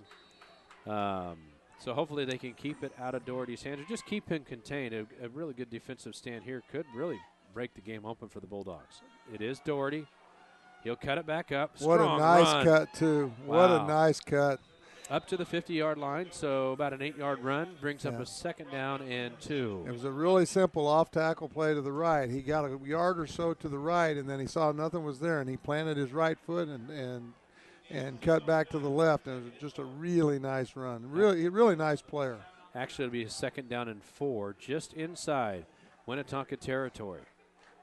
But again, Coach, they still contained him. They didn't let him get out into the loose, into the open field. So. Yeah, and our tackling is sure. Once we get to him, we're holding on. Sebastiano under center, I formation. Again, they'll give it to Doherty. Good blocking up front by Winnetonka as he will rumble for about 9 yards on the play. That'll be a first down for the Griffins. And that was a nicely blocked play, and we did a nice job of closing it. It was a pretty wide open hole because it was so nicely blocked, but Devin was able to stick in there and stick his head in and make the tackle. Devin Woods with that tackle. Okay, so a first down for Winnetonka, just inside Grandview territory at the Grandview 44. I formation, handoff. Again, it's Doherty, but again, it's the Bulldogs who swarm to the ball, and they contain Doherty and bring him down for a loss. Coach, Bulldogs don't swarm. That's a pack of Bulldogs. That is a pack of Bulldogs. They came as a pack, and Freedom Akeem Aladdin was at the bottom of the pile. So, again, you had mentioned just kind of contain Doherty. He's a good player. He's going to get his yards, but just keep him contained and keep him out of the end zone.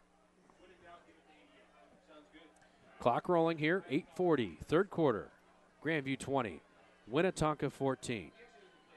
Grandview coming into the game undefeated at a perfect 2-0. Winnetonka 1-1, but this is the first league game for both teams. Sebastiano, flanked by two backs. He'll fake to Doherty. He'll throw up top for the fade route, and not even close as the pass was intended for number 16, Devin Smith, the junior wide receiver.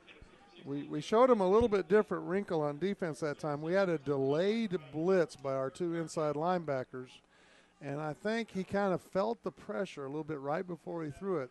The blitzes that we had before, our linebackers were up in the A-gap, and they were just coming right now. But that delay, I think, put a little another thought in the quarterback's head that hadn't been there before. So here we go. 3rd and 11. Big play for the Grandview defense, I formation. Sebastiano under center. They'll give it to Doherty up the middle, and another great defensive play. And this time on the play, I can't see the number. It is number 14 for the Bulldogs, which is Christian Hunley. So one of the twins last week, Coach, I don't know if you remember, but Christian Hunley took a poke to the eye, and this whole week I was kind of jabbed him a little bit because he had one eye that was kind of almost close. But both the twins, both the Hunley boys, tough characters, and They'll get in there and mix it Well, up, as we can see there. filled a Duddle was on a quick blitz that time, and he filled the A gap, slowed down the ball carrier, and then Hundley was able to come up and crunch him pretty much at the line of scrimmage. So very well executed defensive plays there. Now here's an interesting strategy. The Bulldogs are going to bring Ronnie Johnson up, so they are not going to have a return here. Well, part of that is the field position would dictate that they might go for it. So you have all your players up just so you can cover in case they go for it. And another good strategy by Winnetonka, you might as well go ahead and use up the whole clock because it's not going to really affect this punt. If you have a good punter, whether he punts from the other team's 45 or the 50, he's still going to get it down to good field position. Now we've got Ronnie back because we're pretty sure they're going to punt with 4th and 15. No, they're going to fake it. Go. It is a fake. Still going to go. And it's not even close. As the Bulldogs, is it something they saw on film, a scouting report? They seem to have sniffed that out. It must have been because we had it sniffed out, and then we backed it off a little bit because it was 4th and 15, but the players were aware of what was going on. A lot of good coaching, great scouting report. The freshman coaches actually go out and scout. Obviously, they had a great scouting report, and the varsity coach have done a great job of preparing the team for this week. That's Coach Brian Everett and Cooper Moore, the two freshman coaches who are in charge of the scouting every Friday night. I believe tonight they were out at Ruskin High School doing a scout of Platte County, who the Bulldogs will play next week. Right at the middle, there's Jarrell Alexander. Boy, he's strong, still on his feet. All the way up, 12-yard run, Jarrell Alexander. And, Coach, he was met early with contact and kept those legs going. Well, but that's why we were saying in the first half, you got to keep giving it to him because our offensive line is getting better every week. We're actually wearing down the defensive line of Winnetonka. We're getting bigger holes, bigger seams. You just keep giving it to him. They're still committing 7, 8 men to the box, but we're getting it blocked and getting a seam. Okay, Coach, you mentioned the 7 or 8 men. Desmond Tyson up at the top of your screen by himself. Ryan Winters by himself. They'll run it this time. Aldridge got some room to run.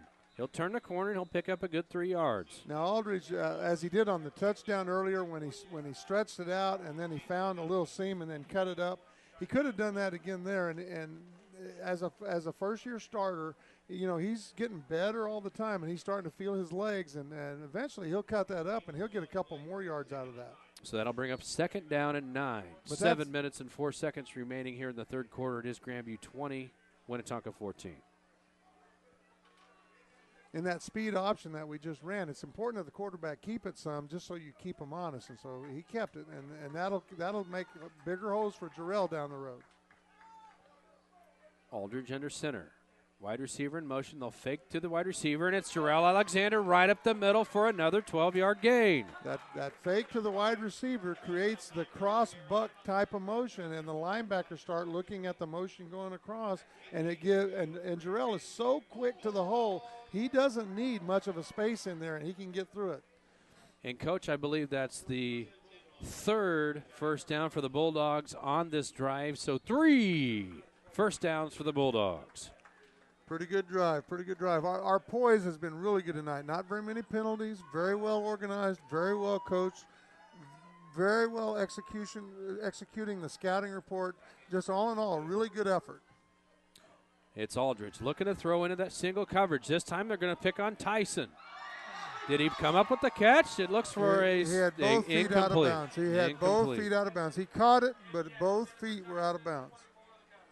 So good coverage by Winnetonka. Again, Coach, you brought it up all game. They're going to commit to the run. They're going to put 7, 8 guys in the box. They're picking their poison. They're saying, Desmond Tyson, Ryan Winters beat us. Jarrell Alexander, you're not going to beat us. Well, that was a nice throw. Put it right where it needed to be because the defense was definitely not going to get it, but just a little long, a little out of bounds. One back set. Alexander in the backfield. Now, Winnetonka, Coach, I don't know if you noticed that on this play, they backed their corners way off. Yeah, but I think we must have moved on this. That time we were going to give it to the wide receiver who's in motion coming through. And somebody must have moved on the line. Hey, folks, post a comment in our chat room below. We'll shout out a player. or give your game analysis, or just send us a simple hello and tell us where you're watching from. Either way, we'd love to hear you in our comments section. Coach, can I do a shout-out? You can, absolutely. I want to shout out to Hope Lee, our sideline reporter. What a nice interview she did of Ryan Lee during the halftime. I don't know if she did her brother's interview. You said Ryan Lee. Oh, did I? Ryan Winters. Yeah, I had both Lees involved. Handoff. Here comes Alexander on the end around. Another good run, Coach. And you've been. No, that was Ryan Winters on that end around. We got each other confused right. now. So, Coach, Winnetonka is stacking the box, 7-8 guys, but Grandview just seems to find a way to beat it. I think we've got another flag. We must be, when we got that wide receiver coming in motion, we must be doing something wrong that the referee is catching each time.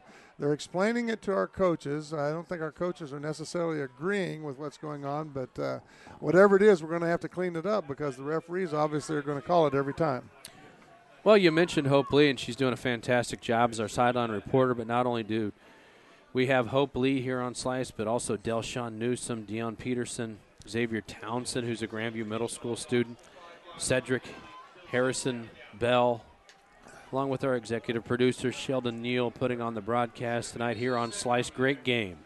Two of the better teams in the Suburban Conference, undefeated Grandview and one loss, Winnetonka, in a battle here. 20-14, Grandview leads. There's a pitch to Alexander, up to the 40. Oh, he's going to get wide. Got a good Get out move. there. Still going, and he goodness. trucks My a Winnetonka goodness. defender at the end of the run. My goodness. He always lays the lick on the defender. Well, how impressive. He's not that big in stature, but he just runs through the defender every time. Very, very impressive year so far by Jarrell Alexander. He's doing a fantastic job. And you mentioned, Coach, he's not a big back, but if there's a better back in Kansas City, I'd really like to see that. He's got to be in the running. We've got Ryan Winters in the slot out here. That might be something different that because we've been bringing him in motion out of the slot from the other side. Maybe we're going the other way with the motion, or maybe we're throwing something different out here. Okay, we've got referees calling a dead ball. I think this is actually third down, Coach. It is. But they've got 4 on the sticks. No, it's third.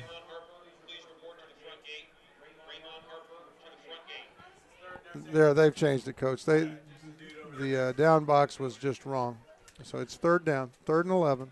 3rd and 11. It's definitely 4 down territory too. So if we get something and get a gain of 5 or 6, that's what we're looking for. Get half of it, and then we can come back on 4th down and pick it up. Here we've got a shout out to Miss Diane Houston, one of our teachers here at Grandview High School. Miss Houston, watching from home, said she just logged on to Slice. Welcome, Miss Houston. Glad to have you here on Slice. What a catch. Right on the Winters. What a move. Down to the 10, down to the 5. Wow. That looked like a busted play, and once again it's Ryan Winters making something out of nothing. I think, Coach, we now can say that Ryan Winters is putting on a show here tonight. And what a highlight reel he would have if we just made one from tonight. Right, and we've talked a lot about Marquise Doherty from Winnetonka, but Ryan Winters has been the best player on the field. He's overshadowed him. Now we've got 1st and goal. We can punch this in. Huge play once again. Ryan Winters with 2 interceptions, 1 for a touchdown. Got a touchdown to start the 3rd quarter, and now a big play to take the Bulldogs all the way down to the 5. And what Alexander, a cut. what a move, and he's still trucking. Cut. And he's down to, it looks like about the 2. Although, Coach, I think he got farther than that, but for whatever reason, they didn't give him. I hate to throw these words around, but that cut looked like Gary Payton. The basketball player, the quickness. I was going to say Gary Payton. It did. He's so Coach, quick. you're in the wrong sport. I know, but I just got to say that because he's so quick just with the movements.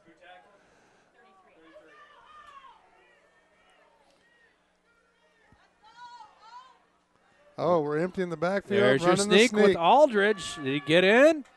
No signal. He must be just short. It must be 3rd and less than a yard. And again, Coach, you mentioned obviously this is 2-down territory. This is the game. No question. You could make the argument this is the game. It's still early, but this is the game. Okay, now we we got put back to the 2-yard line on the spot there. 3rd down. What do you do here, Coach? I think we might keep it on the ground. With who, Jarrell? You got to go with dance with who brung you. Isn't that what they say? We'll see. Aldridge under center. This time they'll give it to Turner, the fullback, and he will get stuffed. And he got fumbled. He fumbled, Coach. He fumbled. Did we get? He fumbled. Wow. He fumbled, and Winnetonka recovered it. So we mentioned that play could have been the game.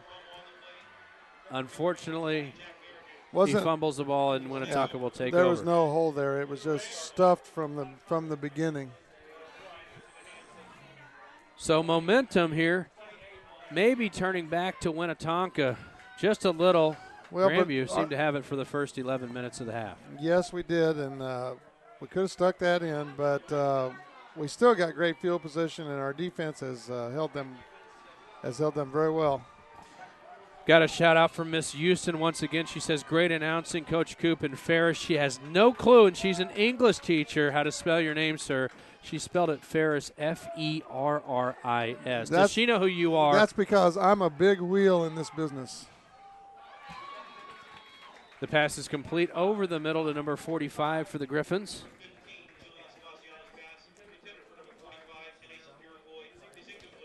Hey, let's look back at the play when we gave the dive to the fullback here, and notice it was stuffed from the get-go, and they just stripped the ball. But there's 3 guys on Javon Turner. He basically had no shot there. He could have gotten lower and protected the ball, and that's basically all he could have done. So just a play that didn't go for us.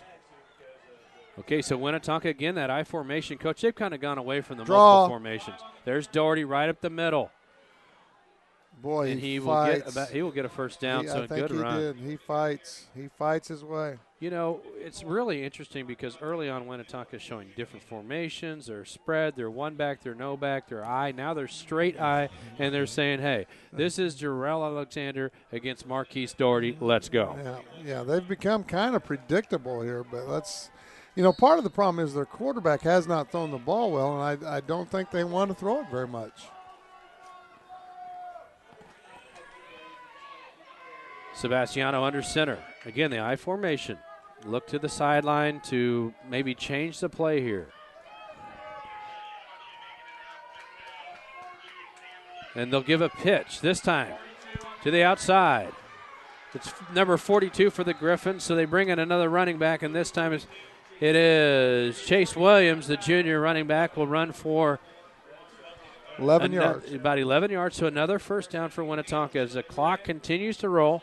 Great hustle by Ramonte McConnell on that play. He was the end on this side, and he ran the guy back down on the other side. And good thing he did, or it would have been more yards. And this is turning into just a real struggle. I mean, these two teams just kind of punching each other in the mouth, saying this is power football, let's go. Fullback. Ooh. Well, see, now they feel like they're wearing us down, and they're trying to beat us between the tackles, seizing on the momentum from the fumble down at the end zone. You know what Miss Houston is? Misspelling your name, a real cockroach. I mean, she should just, be with that. We saw that big cockroach, I think, at our tailgate today. I just can't believe she did that. Oh, and he breaks away. There's Williams for a big run. And, Coach, they're finding something in the middle of that Grandview defense. What do you think it is? Well, they're just pounding us because they think now that they've got us worn down. And, that's why you've got to seize when we had the ball down on the goal line, you've got to seize the opportunity because this game can there's an ebb and flow to it, and right now they've got the momentum. Okay, so timeout this time for Grandview. Great timeout. Great timeout by Grandview because, like I said, Winnetonka thinks they're wearing us down. Our coaches have to both give our kids a little breather here and then convince them to get back out there and start doing what we were doing before. Now, one of the things we haven't done on this series is we haven't done the run blitzes that we did before, so we might come out this timeout in some blitzes. Okay, so 2:35 remaining here in the third quarter. It is Grandview 20, the Winnetonka Griffins 14 here on Slice.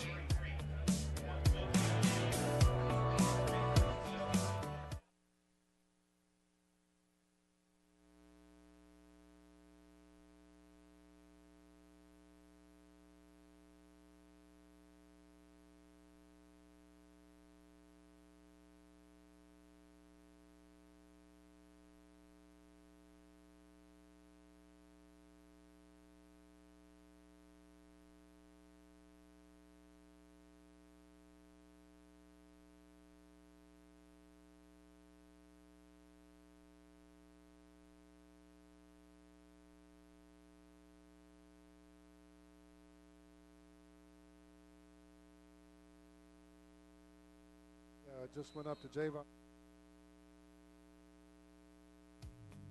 The kicker missed the extra.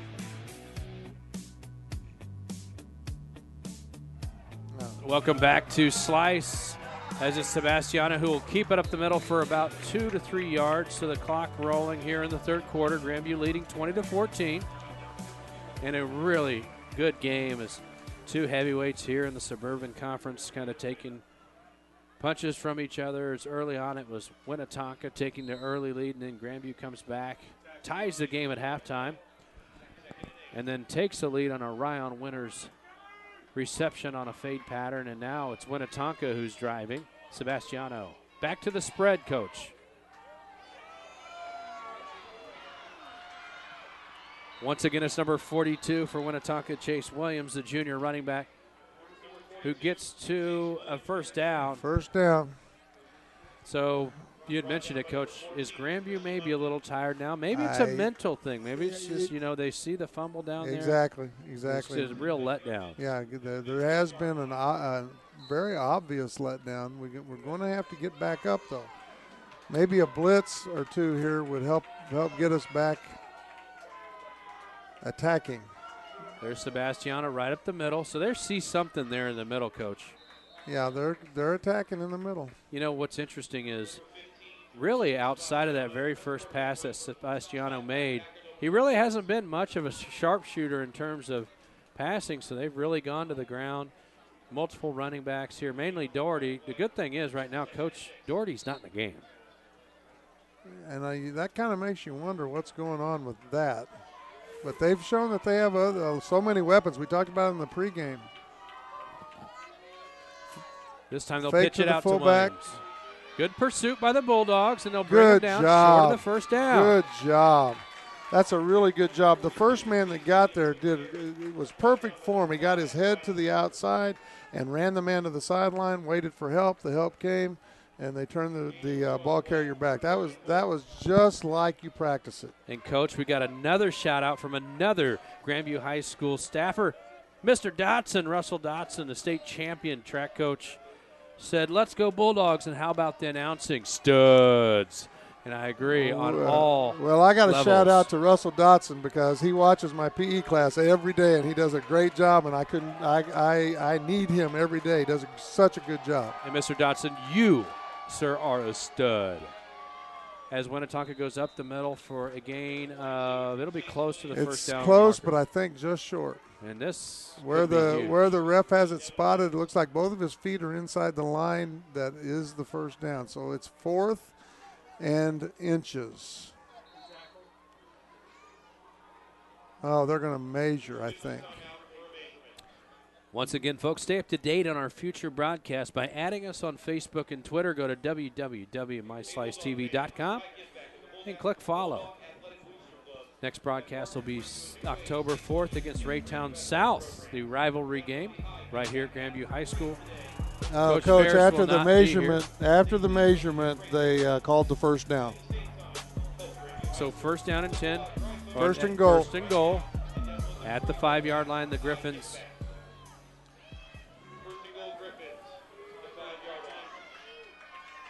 So it's Sebastiano under center, and again, curiously, Doherty not in the game. It's Williams, the tailback. Trying to hard count. It could be, Williams is a bigger fullback-looking type of guy, and it could be they just have him in for the change of pace because they've just been running the type of plays where they're just pounding us between the tackles. So it could be a purposeful substitution. We will keep our eye out, though, to see if there's any indication that Doherty will not be returning to the game. Okay, so into the third quarter here at Grandview High School. It is now 20-14. Grandview leads as we enter into the fourth and hopefully final quarter here at Grandview High School here on Slice.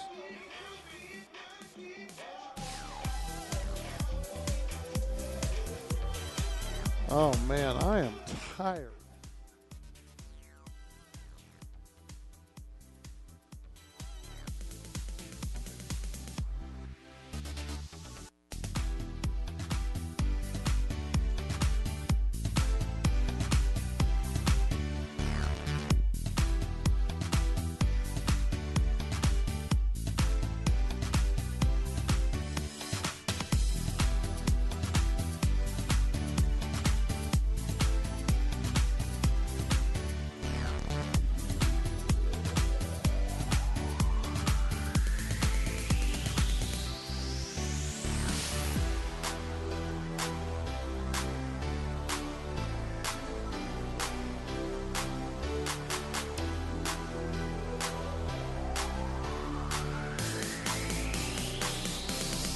Okay, here we go. Winnetonka. Sebastiano under center. He'll pitch it back to Williams, who will be brought down, or he tripped. Did he? I thought he might have fumbled, Coach, but he fell down. He tripped, but they're calling him down by contact and putting the ball at that spot. And, Coach, once again, we are nationwide as we've got New Jersey in the house. New Jersey, we had New Jersey 2 weeks ago, so welcome back, New Jersey. So glad you're here tonight on Slice. Just barely made it in, I guess. All right. New Jersey, barely. The ball carrier who slipped on the play seems to have an injury which might be cramps. He's getting right up, so they may be getting – oh, no, they're putting Doherty back in. That's a pretty good substitution when you can take your tailback out and put Doherty back in. That's good stuff.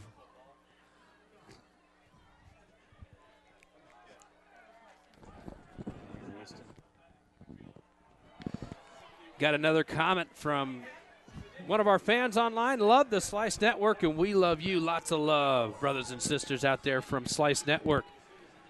To you, I am Heath Cooper alongside my partner in crime, Coach Randy Ferris, our executive producer, Mr. Sheldon Neal, running the board, running the show.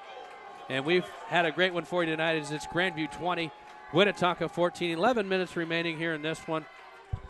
A battle of heavyweights here in the Suburban Conference. The undefeated Grandview Bulldogs, a one-loss Winnetonka Griffins. Winnetonka driving. They're on the Grandview 2. Second down.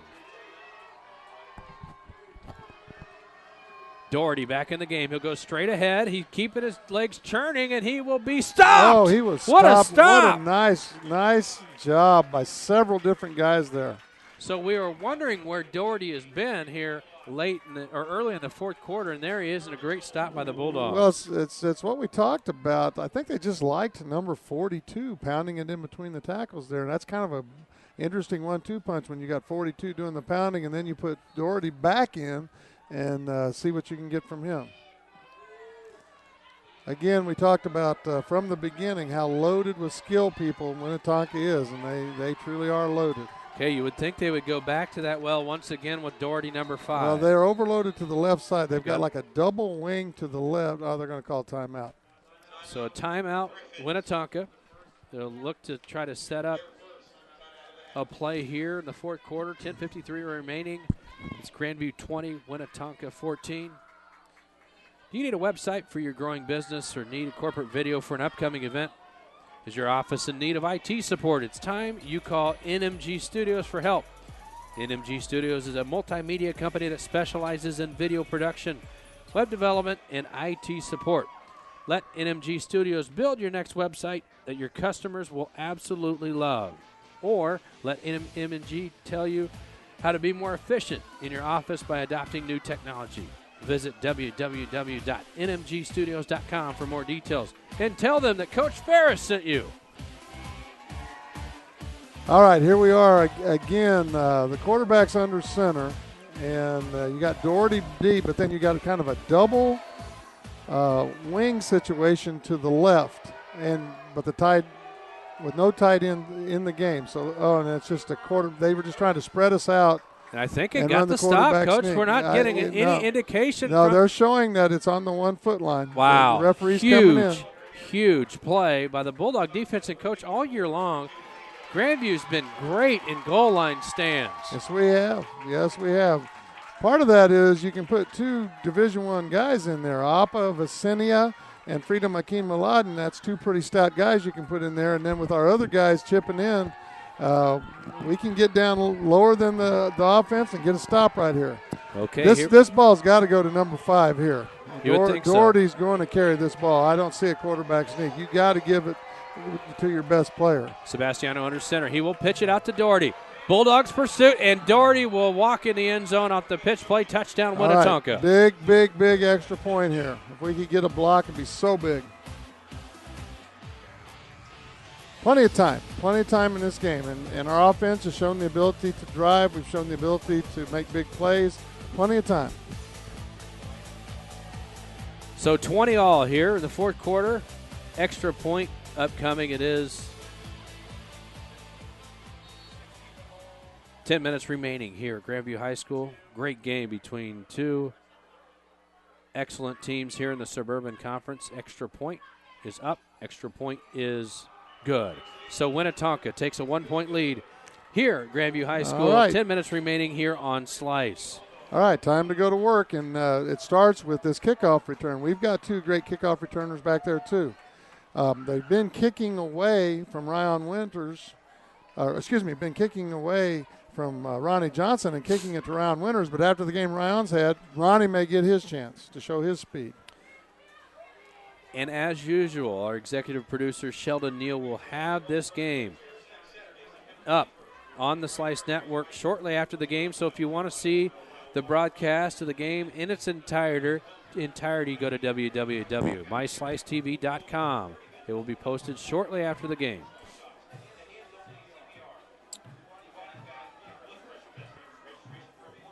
Once again, folks, Slice Network led by executive producer Sheldon Neal.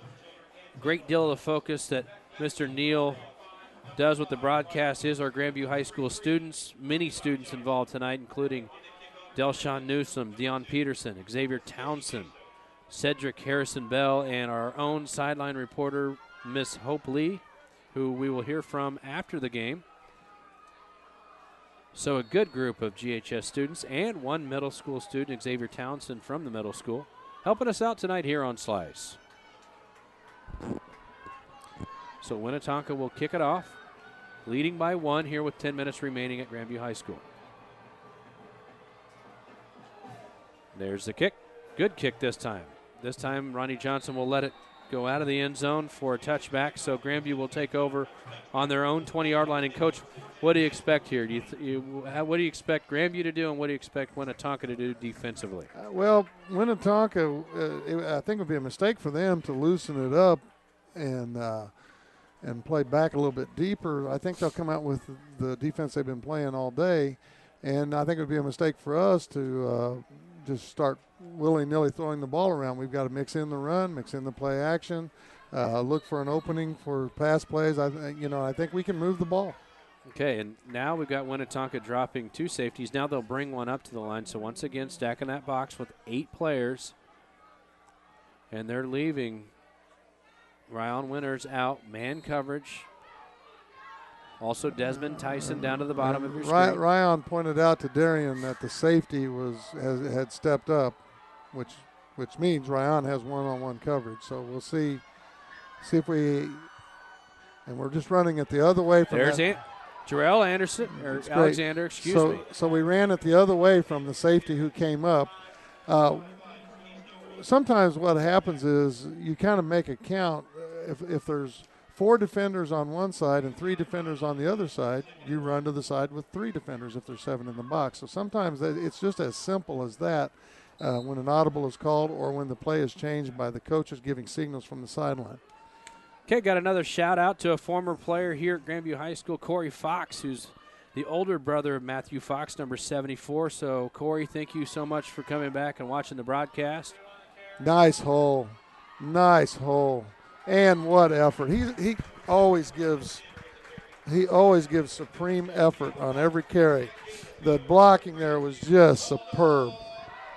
Okay, so Bulldogs with a first down all the way up to their own 40-yard line. 9:16 remaining here at Grandview High School. 21 for the Winnetonka Griffins and 20 for the Bulldogs. So a back-and-forth game, a game that's changed momentum several times. Coach, should be really interesting to see Jarrell Alexander's average per carry because he hasn't had the big runs he usually has. But tonight, his yards per carry's got to be 8 or 9. There's another one. Jarrell Alexander at the 40, 30, 20, 15, 10, 5, touchdown. And he can go to the house anytime he touches it. And that blocking, it was just little quick blocking inside, and it just created a seam. And he got to the second layer, and then he just outran everybody. And that's what he's done all year. Just a superb run, great blocking at the point of attack. So, Coach, and you're exactly right. He gets away from the initial rush, and then it looked, honestly, like a couple of the Griffins had the angle on him. But as you said, he just outruns the pack. Yeah, he is a very, very special back. Okay, so extra point is upcoming, and we will take a look at that last run by Alexander after the extra point. We're going for 2. Bulldogs going for 2. This time they'll send Alexander out. They're going to throw it. And we're caught by Akeem Aladdin. Freedom Akeem Aladdin. So Coach Ferris had mentioned before the game that Akeem Aladdin is a big part of tonight's game, and he catches the 2-point conversion. Let me comment on what we did there. By sending the motion to the left, we moved the safeties because you had to cover where we were 5 wides. And so that left Freedom one-on-one with the linebacker, and that's a piece of cake there. Great job. Great job. Just got from our statistician, Coach Bounds, that Jarrell Alexander is now at 195 yards for the game, so another fantastic performance by him. It is. Okay, so 28-21 Grandview now leads 28-21, 8:53 remaining here at Grandview High School on Slice. Boom! Hey, where are you going? You can't get by me. I'm number 1 in this class. I rule this lab. I'm number 1. Hey, I don't think so. Yes! Winner! I am the king! Woo! You wouldn't do it there. So don't do it here. Sportsmanship. It's up to you. What? Jerk. Hey, welcome back to Grandview High School. It is Grandview 28, Winnetonka 21, and an back-and-forth game, which once again you can watch in its entirety shortly after this game. It will be posted here on Slice Network. Coach Ferris, what do you think? Well, I'm very impressed by Coach Leach sticking with the run. Remember in the first half when we were getting stuffed quite a bit in the run, I said stay with it, stay with it, stay with it, and he did. And when you've got a back like Jarrell Alexander that can take it to the house anytime, you've got to keep giving him the ball, even if there's 7 8 in the box, because now we're getting those seams for him. Now let's see, it's been kind of a chess match with these kickoffs. See if we're going to kick it deep or squib it and see what we've got. Kickoff.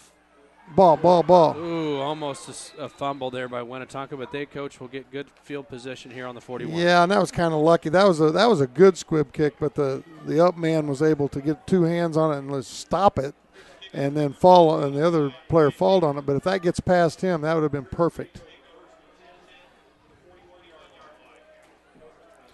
Okay, another student we'd like to mention here is Stephanie Gradine, who's on the middle camera here. Gradine. I'm sorry, I have you in class too. I'm sorry. That's actually the executive producer, Sheldon Neal, butchering your name, so that's on him. But no, Stephanie's awesome. I have her in class. She is great. So she is on the camera for the first time, correct? So thank you, Stephanie, for joining the Slice Network this evening. Filling in tonight, when in need, She's helping us out. Ryan Winters almost came up with his third interception of the game. I think maybe Frida McKee-Maladen got a piece of that out of the quarterback's hand. I think that's why the ball was fluttering so bad, because he was in with his hands up and put pressure on the quarterback. Okay, so 28-21 Grandview. 8:47 remaining. Kind of surprised that Winnetonka, with 8:47 left, went straight to a long pass play when they've had so much success running. You know, they just need to be patient and run the ball. But if they're not, that'll be to our advantage. And really, Sebastiano hasn't been very accurate tonight on his passes. Not at all. So there's Doherty again, and he is swamped. Great defense. He is swamped, and the first person there for the Bulldogs is number 33, the senior, Devin Woods. Great job. The line did a good job of standing up the blockers and pushing them back into the backfield, and then the linebackers just come and cleaned it up. Got another message from Coach Dotson on our comments board. Says, nice, Jay Reel. Give us free. Excellent job, fellas. Coach Dotson, thank you, sir, for joining us this evening. We don't have enough coverage here close on this side. And they're going to throw it. Sebastiano's going to air it out. Throw it long. And it was almost caught, but. Now the sophomore, Ronnie Johnson, the speedster, he needs to backpedal until the ball's in the air and then run to the ball. He stopped backpedaling, and he almost couldn't get to the ball. He'll learn. He's got such great athletic ability. You know, you got to wonder, Coach, really, if Winnetonka even has a true passing game, because it's either throw a fade pattern or nothing at all. I know their passing game is pretty simple, and a lot of it is just throwing long.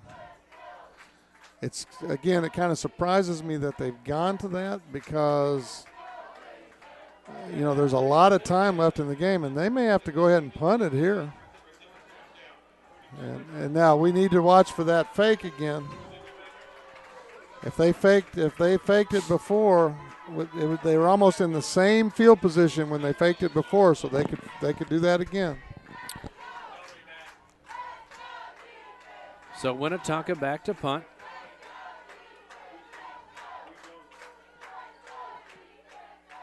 And they will not fake, they will let it fly. Short punt. Get away from it, guys. Get away. Great field position for us. So now if ever we're going to get the running game going, we got to do it now. Now remember the drive in the first game where we got the ball at the end of the half and we were trying to eat the clock? Right. Maybe we can look back to that experience with the kids' experience and with the play calling. If we could have another drive like that and run it down and score and use up all the clock, the game would be over. I agree, and you know who's going to do the workload here, and that's Jarrell Alexander. Jarrell Alexander. Got to have the big boys up front, though. Got to open the holes. And they've only got 7 in the box. There's Alexander. Good cut. Good cut. Up Stay the in field. bounds. Oh, there's We got a flag. There's a flag.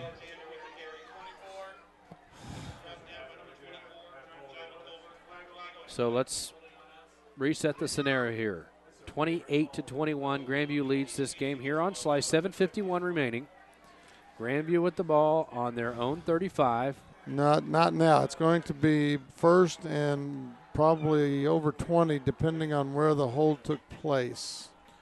So that's a huge call here. That is. It was a little late. It was on the last block to spring him. So it's not quite 20. It's first and 17, but we do have the 3 down. So, and if we do want to keep the clock moving. As soon as the clock starts, we want to keep it moving. We want to use up all of the play clock every time, just like we did that drive that we're talking about in the first game, where we did all the things right. We need to do that again here.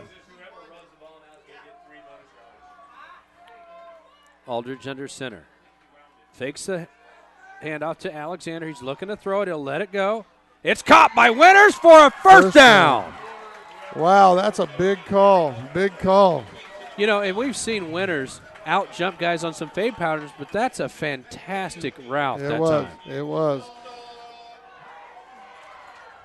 And usually on the play action, we throw to that underneath guy to Javon Turner, And that may be the first time all year that we've thrown it to the second level guy like that. But the reason for that is he was at the level needed for the yardage for the first down. So now probably get back to the run now. So keep first that down. clock moving. Keep that clock moving.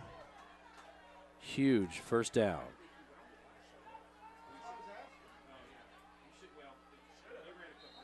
Hand out to Alexander, and it looks like a false start.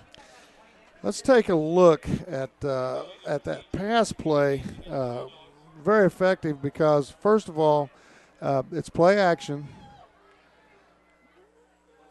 And then we're waggling out of it. We've got the short man. We can't see him right now, but the short man's underneath. He's covered. And so we go to the second level guy. He's got it. He gets it over the line. First down. Nicely designed play, nicely executed. Okay, 1st and 15 after the false start penalty. Aldridge, the lone back in the backfield this time, Jarrell Alexander. There's Alexander. Good pursuit by Winnetonka. Another flag.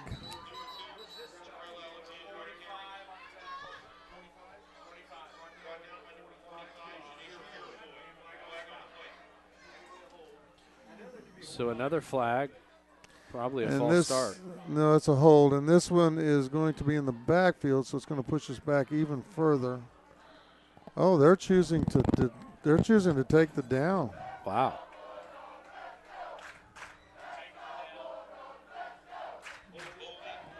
Usually you decline 5-yard penalties, but you don't usually decline this. So now it's 2nd and 15, so they're keeping us closer to being on schedule here by not taking the yardage. So let's see if we can capitalize on this. Crowd starting to get into the game here at Grandview High School. Good Bulldogs chant. We've got freedom in the wing on this side, so we may be running back to the right where we've got a little, yeah. Aldridge. You know, and he's gotten so much better, Coach. Yeah, he's faking. The first week. He's faking, and he gained 5 there, so now it's 3rd and 10. So now it's a little bit more manageable. It's still a long 3rd down, but it's a little bit more manageable than it was. And more importantly, Coach, he stayed in bounds, and the clock is rolling. 6:16 and counting.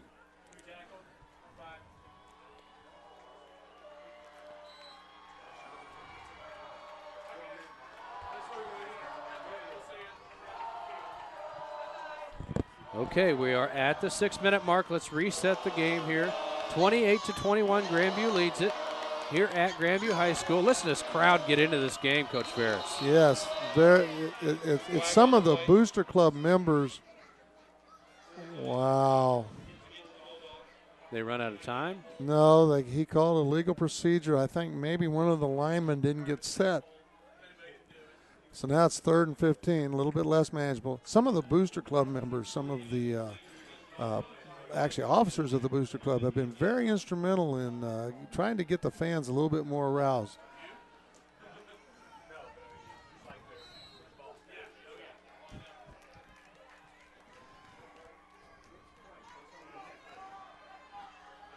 Okay, so here we go. 3rd and 15. Aldridge back to throw. He's being rushed. He's going to let it fly. And it'll be out of bounds. So good decision. Great decision. And so now we punt it. And again, we got to punt it away from Doherty.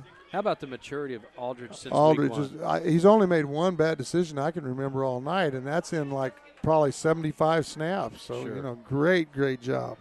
He looks better throwing. He looks better running. And, he looks much, much more mature in his decision-making. Yeah. Coach Leach has him over to the side now, and he's going over the play with him.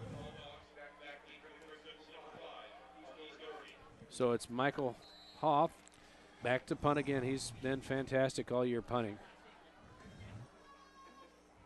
And he'll let it fly. He's going for the sideline. Another pretty good kick, so they're not going to let Doherty. Very nice. Good kick. Very nice. Very, very nice. That'll stop the wow. The 27, 26, 27. Great job. Great punt. Well, all right, D. They kicked away from Doherty there, and They need to keep him from turning into a screaming banshee down us, in terms of his running here. Exactly. We got to keep him in front of us. He's going to get his yards, but hopefully it's 4 or 5 yards and not touchdown runs. And somebody get a good form tackle on him and hang on until help gets there.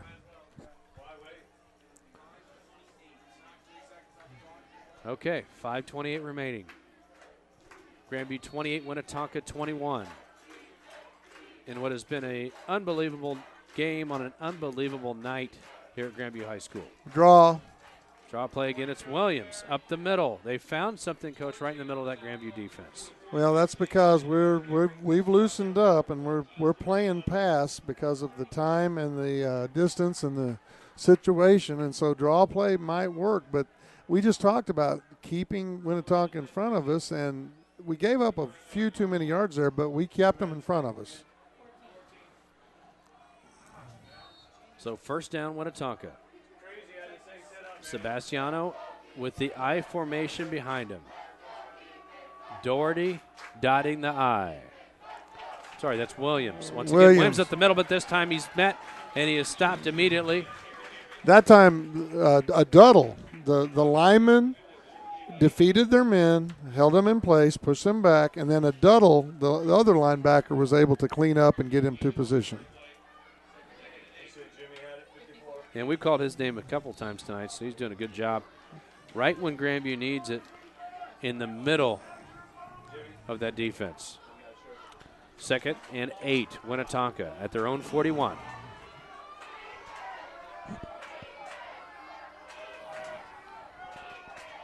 Draw play. Oh, and he's met at the line and his helmet knocked off. There, that time it was Doherty, and he was met immediately at the line. And, Coach, I didn't get a number on that. That was number 20. Number 20 for the Bulldogs. Backup linebacker that's in there. Deontay Moss. He's in there because of the injury to Shaw. And we've called a couple. And he must have. His responsibility was the draw that time, and he stayed at home, and he just stuffed that. Big third down here, but obviously it's all 4 down territory from this point on. 3rd down and 5. Winnetonka back in the spread, and Coach Sebastiano has not been good throwing the ball tonight, except for the one long reception early on. Oh, and they've got Williams across the middle, and he's got Green. 30, 25, 20, down to the 15-yard line as Williams, a quick dump-off pass, gains about 40 yards.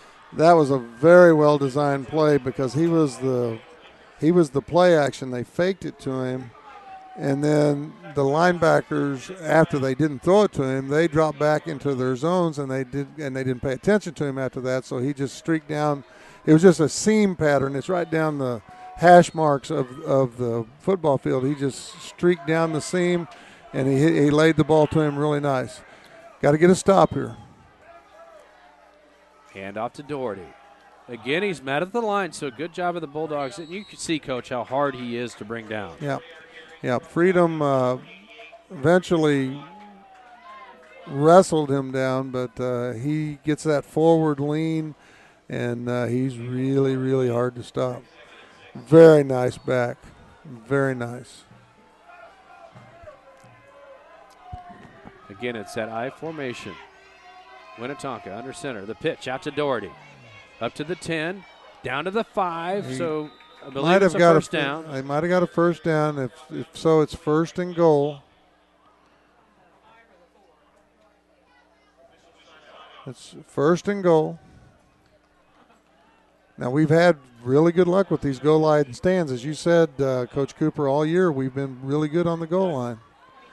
Now, this might be a time, maybe this down or next down, Coach calls a timeout just to get his kids a drink of water, get them fresh, get them renewed. Yeah. So good call by Coach Ferris there on the timeout, as Grandview does call the timeout.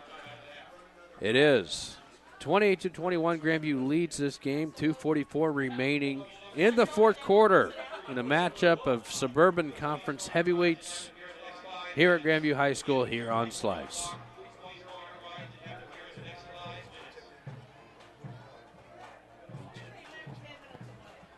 Once again, folks, join us for two things after the game. One will be an interview by Miss Hope Lee, our sideline reporter this evening. She's going to interview Coach Leach if she can get him after the game. It should be a good interview. And also, shortly thereafter, our executive producer, Sheldon Neal, will be posting this broadcast in its entirety, so parents out there, maybe some family members that might have missed parts of this game, and it's been a great one, can watch the entire game broadcast in its entirety here on the Slice Network.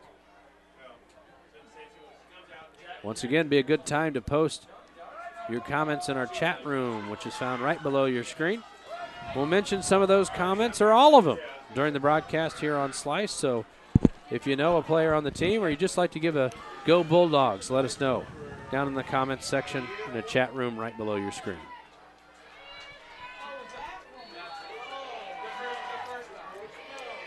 So we are back to action here. Winnetonka probably looking for Doherty, the running back, and they pitch it to him. He gets out wide, and he's still stuffed. He is stuffed. Stuffed. So, nice job. Again, another stop. Nice job of turning him inside and then filling in behind it. Okay, so clock moving. Great defense. 2:30 and counting.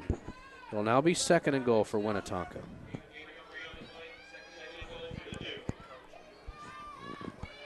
Second and goal, Winnetonka. Again, that I formation that they've used so much.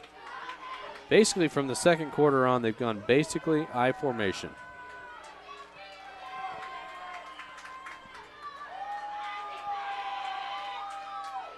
Sebastiano will pitch it out to Doherty, and he's got a hole, and he will be into the end zone for a touchdown. Interesting situation here. I'm assuming Winnetonka goes for one, but I think it's worth a discussion. Do you go for two here? They seem to have a pretty good kicker. So, and Coach, remember when Grandview missed the extra point earlier? That's killing us right now. It's killing us. They did get the 2 points, but. Yeah, but, well, and we might not have gone for two had we gotten that. So a little pressure here on the Winnetonka kicker. Plenty of time. Jasso. Plenty of time. We can still score. We can come right back and score again. A block would be big. Cassio Ship had, somebody came from the edge there. Who was that, Coach? Kick is good. And that was Devin Woods coming off the edge there. So yeah, he put some pressure on it, but couldn't quite get there. We have an absolute barn burner here at Grandview High School. It is now 28-all. 1:57 remaining here in the fourth quarter here on Slice. Now, their kicker's been putting it in the end zone, but if he's a little short of the end zone and Ronnie Johnson gets his hands on the ball, we're going to see some speed. So this could change real quick if we can just get a little bit shorter kick. You know, I've been really surprised that they're even kicking to Grandview, honestly, but they've done a pretty good job tonight. Well, you know, the kid. I think they're pretty sure that the kid's going to kick it into or out of the end zone, and so they don't have to worry about it. But if he gets a little under the ball one time and it doesn't quite carry, and then we got a good chance to get a run back because we got two guys back there that can run it back. Not just Ronnie Johnson, but Ron Winters, who previously we've said has put on a show tonight, is back there waiting also. And Coach, you had mentioned there's plenty of time to go down and get a touchdown with a minute 57. Plenty. But we can run the ball. How fun would this be if Darian Cope's got a chance to kick a field goal to win this thing for Grandview as well? That'd be good. That'd be really good since missed the extra point. Give him a chance to redeem himself. So Winnetonka will kick it away. 1:57 remaining here. 28-all. As you can hear this Grandview crowd get into this one. Little squibble, little knuckleball, and they kicked it out of bounds, wow. Coach. So get it at the 35, correct? They feared our guys running it back, but the guy's been kicking it out of the end zone. That's a lot of respect there. But we get it on the 35, great field position, and a lot of time. 2 minutes and ball on the 35, we'll be just fine.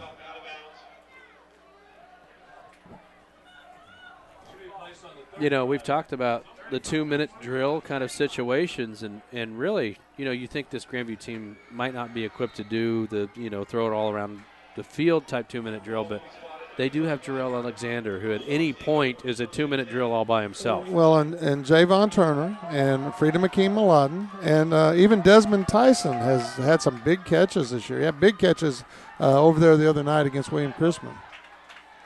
So we got a lot of weapons. A lot of weapons. Get the ball at the 35. And don't forget the run. We can still run the ball. 65 yards. We got a guy that can go to the house anytime he touches it back there. 65 yards to the promised land, which is the blue end zone.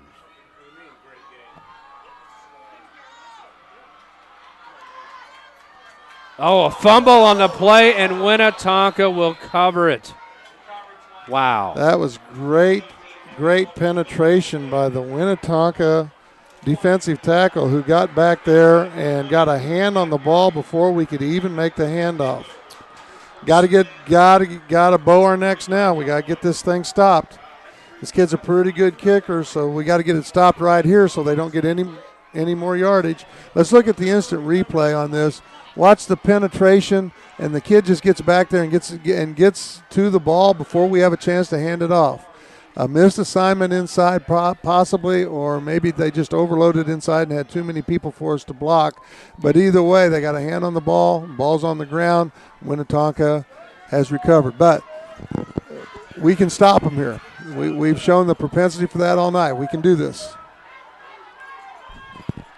Okay, so Winnetonka will take over on the Grandview 34 after the fumble on the sack of the quarterback. Winnetonka looks like they've got an extra hop in their skip. Sebastiano under center. He will pitch out. It's Doherty turning the corner. Boy, he's got some jets, but Grandview runs him down. He'll get up to the 30-yard line. We lost contain there. We should have gone to his outside shoulder and made him cut back, and we broke down and lost contain and let him get to the outside shoulder. You can't let him go outside. Okay, 124. Clock counting. 28 all. Winnetonka driving here. Fourth quarter here on Slice. What a game we've had tonight. It'll be very surprising if Doherty doesn't touch the ball every time. Very surprising. Oh, they're going to throw it. That plays into our hands, actually, right there. We might. Got a wide open receiver, and he dropped it. That plays into our hands, so now it's third and 6. He was wide open. Good ball, too. And it was number one sign, so we talked about in pregame. That's the best ball the quarterback has thrown, but he hasn't thrown it very well, and the receivers haven't been very good catching the ball. So if they throw the ball, and especially if they go deep like that, that plays into our hands. Now they might score that way, but anytime Doherty doesn't touch the ball, we got to look at that as a positive from our point of view. Okay, so 3rd and 6. They got a couple new receivers in. Number 16 out here hasn't been in very much, so I don't know. Maybe they are throwing it, but could be a blocking. This could be a draw. The quarterback pulled it back out and kept it. And Sebastiano will roll for a first down for Winnetonka, so a good play call by their coaches. It was. They hadn't run anything like that before. That was a speed option type play out of double backs. It's something that's right out of the Mizzou playbook. It's the Missouri speed option package, and they hadn't run that. They hadn't run that tonight. Now they're back in that same formation, so they might have some other plays out of that. Clock rolling, 106 and counting. Winnetonka driving. They'll give it to Doherty. No, quarterback's going to keep it. So he'll run for about 4 yards, 55 seconds and counting. Well, they've got that good kicker, so they may be just lining it up for a field goal. They're calling a timeout. So Winnetonka will take a timeout. It is 28-28 here at Bulldog Stadium. 52.4 seconds remaining here on Slice.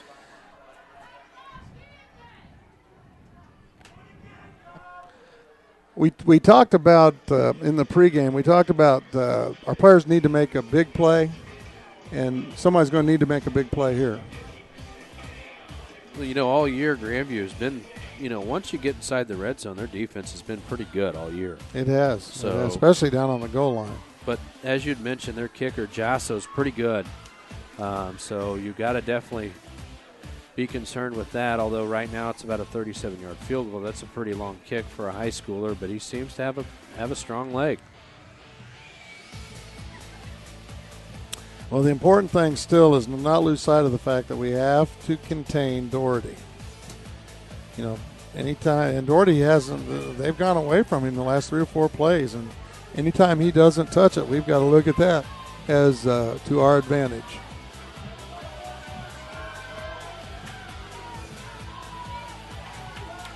All right, here we go. Got to get this stop. 52.4 seconds remain. Second down for Winnetonka. 2nd and 7 from Grandview's 25-yard line. They're going to keep it. They're going to throw over the middle again to the tight end, and it is complete.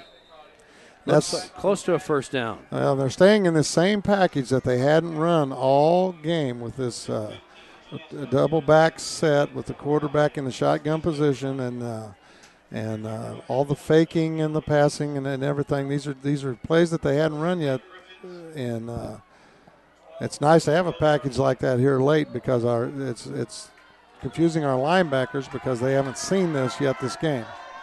Now they're back to the eye. 12. Back to the eye. There's Doherty right at the middle, and he's nice stuffed. Nice job by Jimmy Aduddle.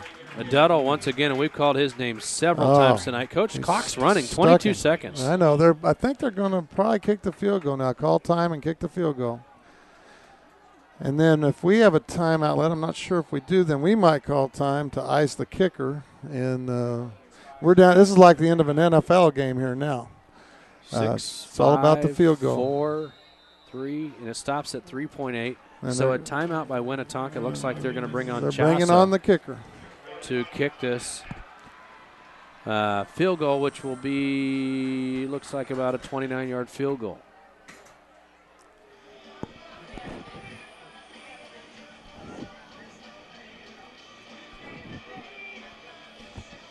So once again, if you would like to see this entire broadcast, it will be up on the website here at www.myslice.tv.com in its entirety. It's been a great game. So if you missed all or parts of the game, feel free to check it out here on Slice. So here we go. 28-28. Winnetonka with the ball on the Grandview 10-yard line, and they are about to kick a field goal to potentially win the game or send this game into overtime. Kicker for Winnetonka is number 2, Jesse Chasso. Timeout Grandview. So, Coach, you called that. They called a timeout to ice the kicker here with 3.8 seconds remaining.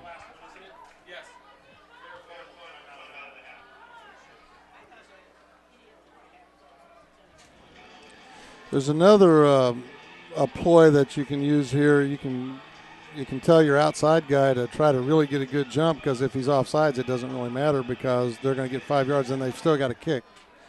So that's kind of something that's way down in the playbook, but that's a possibility here also. So if you're Grandview, you try to go for the block, maybe off the edge jump. or up the It'd middle. Be nice if I think Ronnie Johnson, the position he plays safety, they got him back at safety. He's probably the most athletic guy coming off the edge, but he's actually coming off the tackle there. So here we go. Listen to this crowd get into the final play possibly of this game or overtime. Chasso. Bad snap, but he still got it up and good. It was a so bad with no snap. time left, bad snap. Chasso makes the field goal, and Winnetonka will escape Bulldog Stadium with a victory in one of the best games Grandview High School has hosted in years. And Cassio Ship came off the edge there, and he was really close to getting that, especially with the bad snap and all. And the referees are talking about something here, Coach. What are they talking about here? I don't know. It could be a post. It could be the celebration, which would just mean that if there is going to be a kickoff, they're calling it good and they're calling the game over. So what they were discussing is, would there be time on the clock, and if so, was there a post field goal celebration that would have been a 15-yard penalty, and then on the kickoff, so all those things were, I guess, in play at that point. Well, we're going to go down to the field shortly here with Hope Lee. Hopefully if she can find Coach Leach. But, Coach, what a great game here. Is it Winnetonka finds a way to win, finds a way to basically be the last team with the ball. Yeah, and you know, there's for us, we're looking at it like a great game that we played against a really, really good opponent. But I bet you all those players and coaches down there don't think that. They're thinking that they let one get away, and that they've got to play better next week and win these type of games, because we certainly can win these type of games. Well, if you're Coach Leach, you've got to be proud of the guys. It's obviously really disappointing, but, man, they really played well against a good Winnetonka team. But how about Ryan Winters tonight, Jarrell Alexander, the growth of Aldridge, the defense? Yeah, there's a lot of things to build on, and this team, this could be a team that at the end of the year, when we get to district play, that it builds to a place where we can be confident in advancing through the district.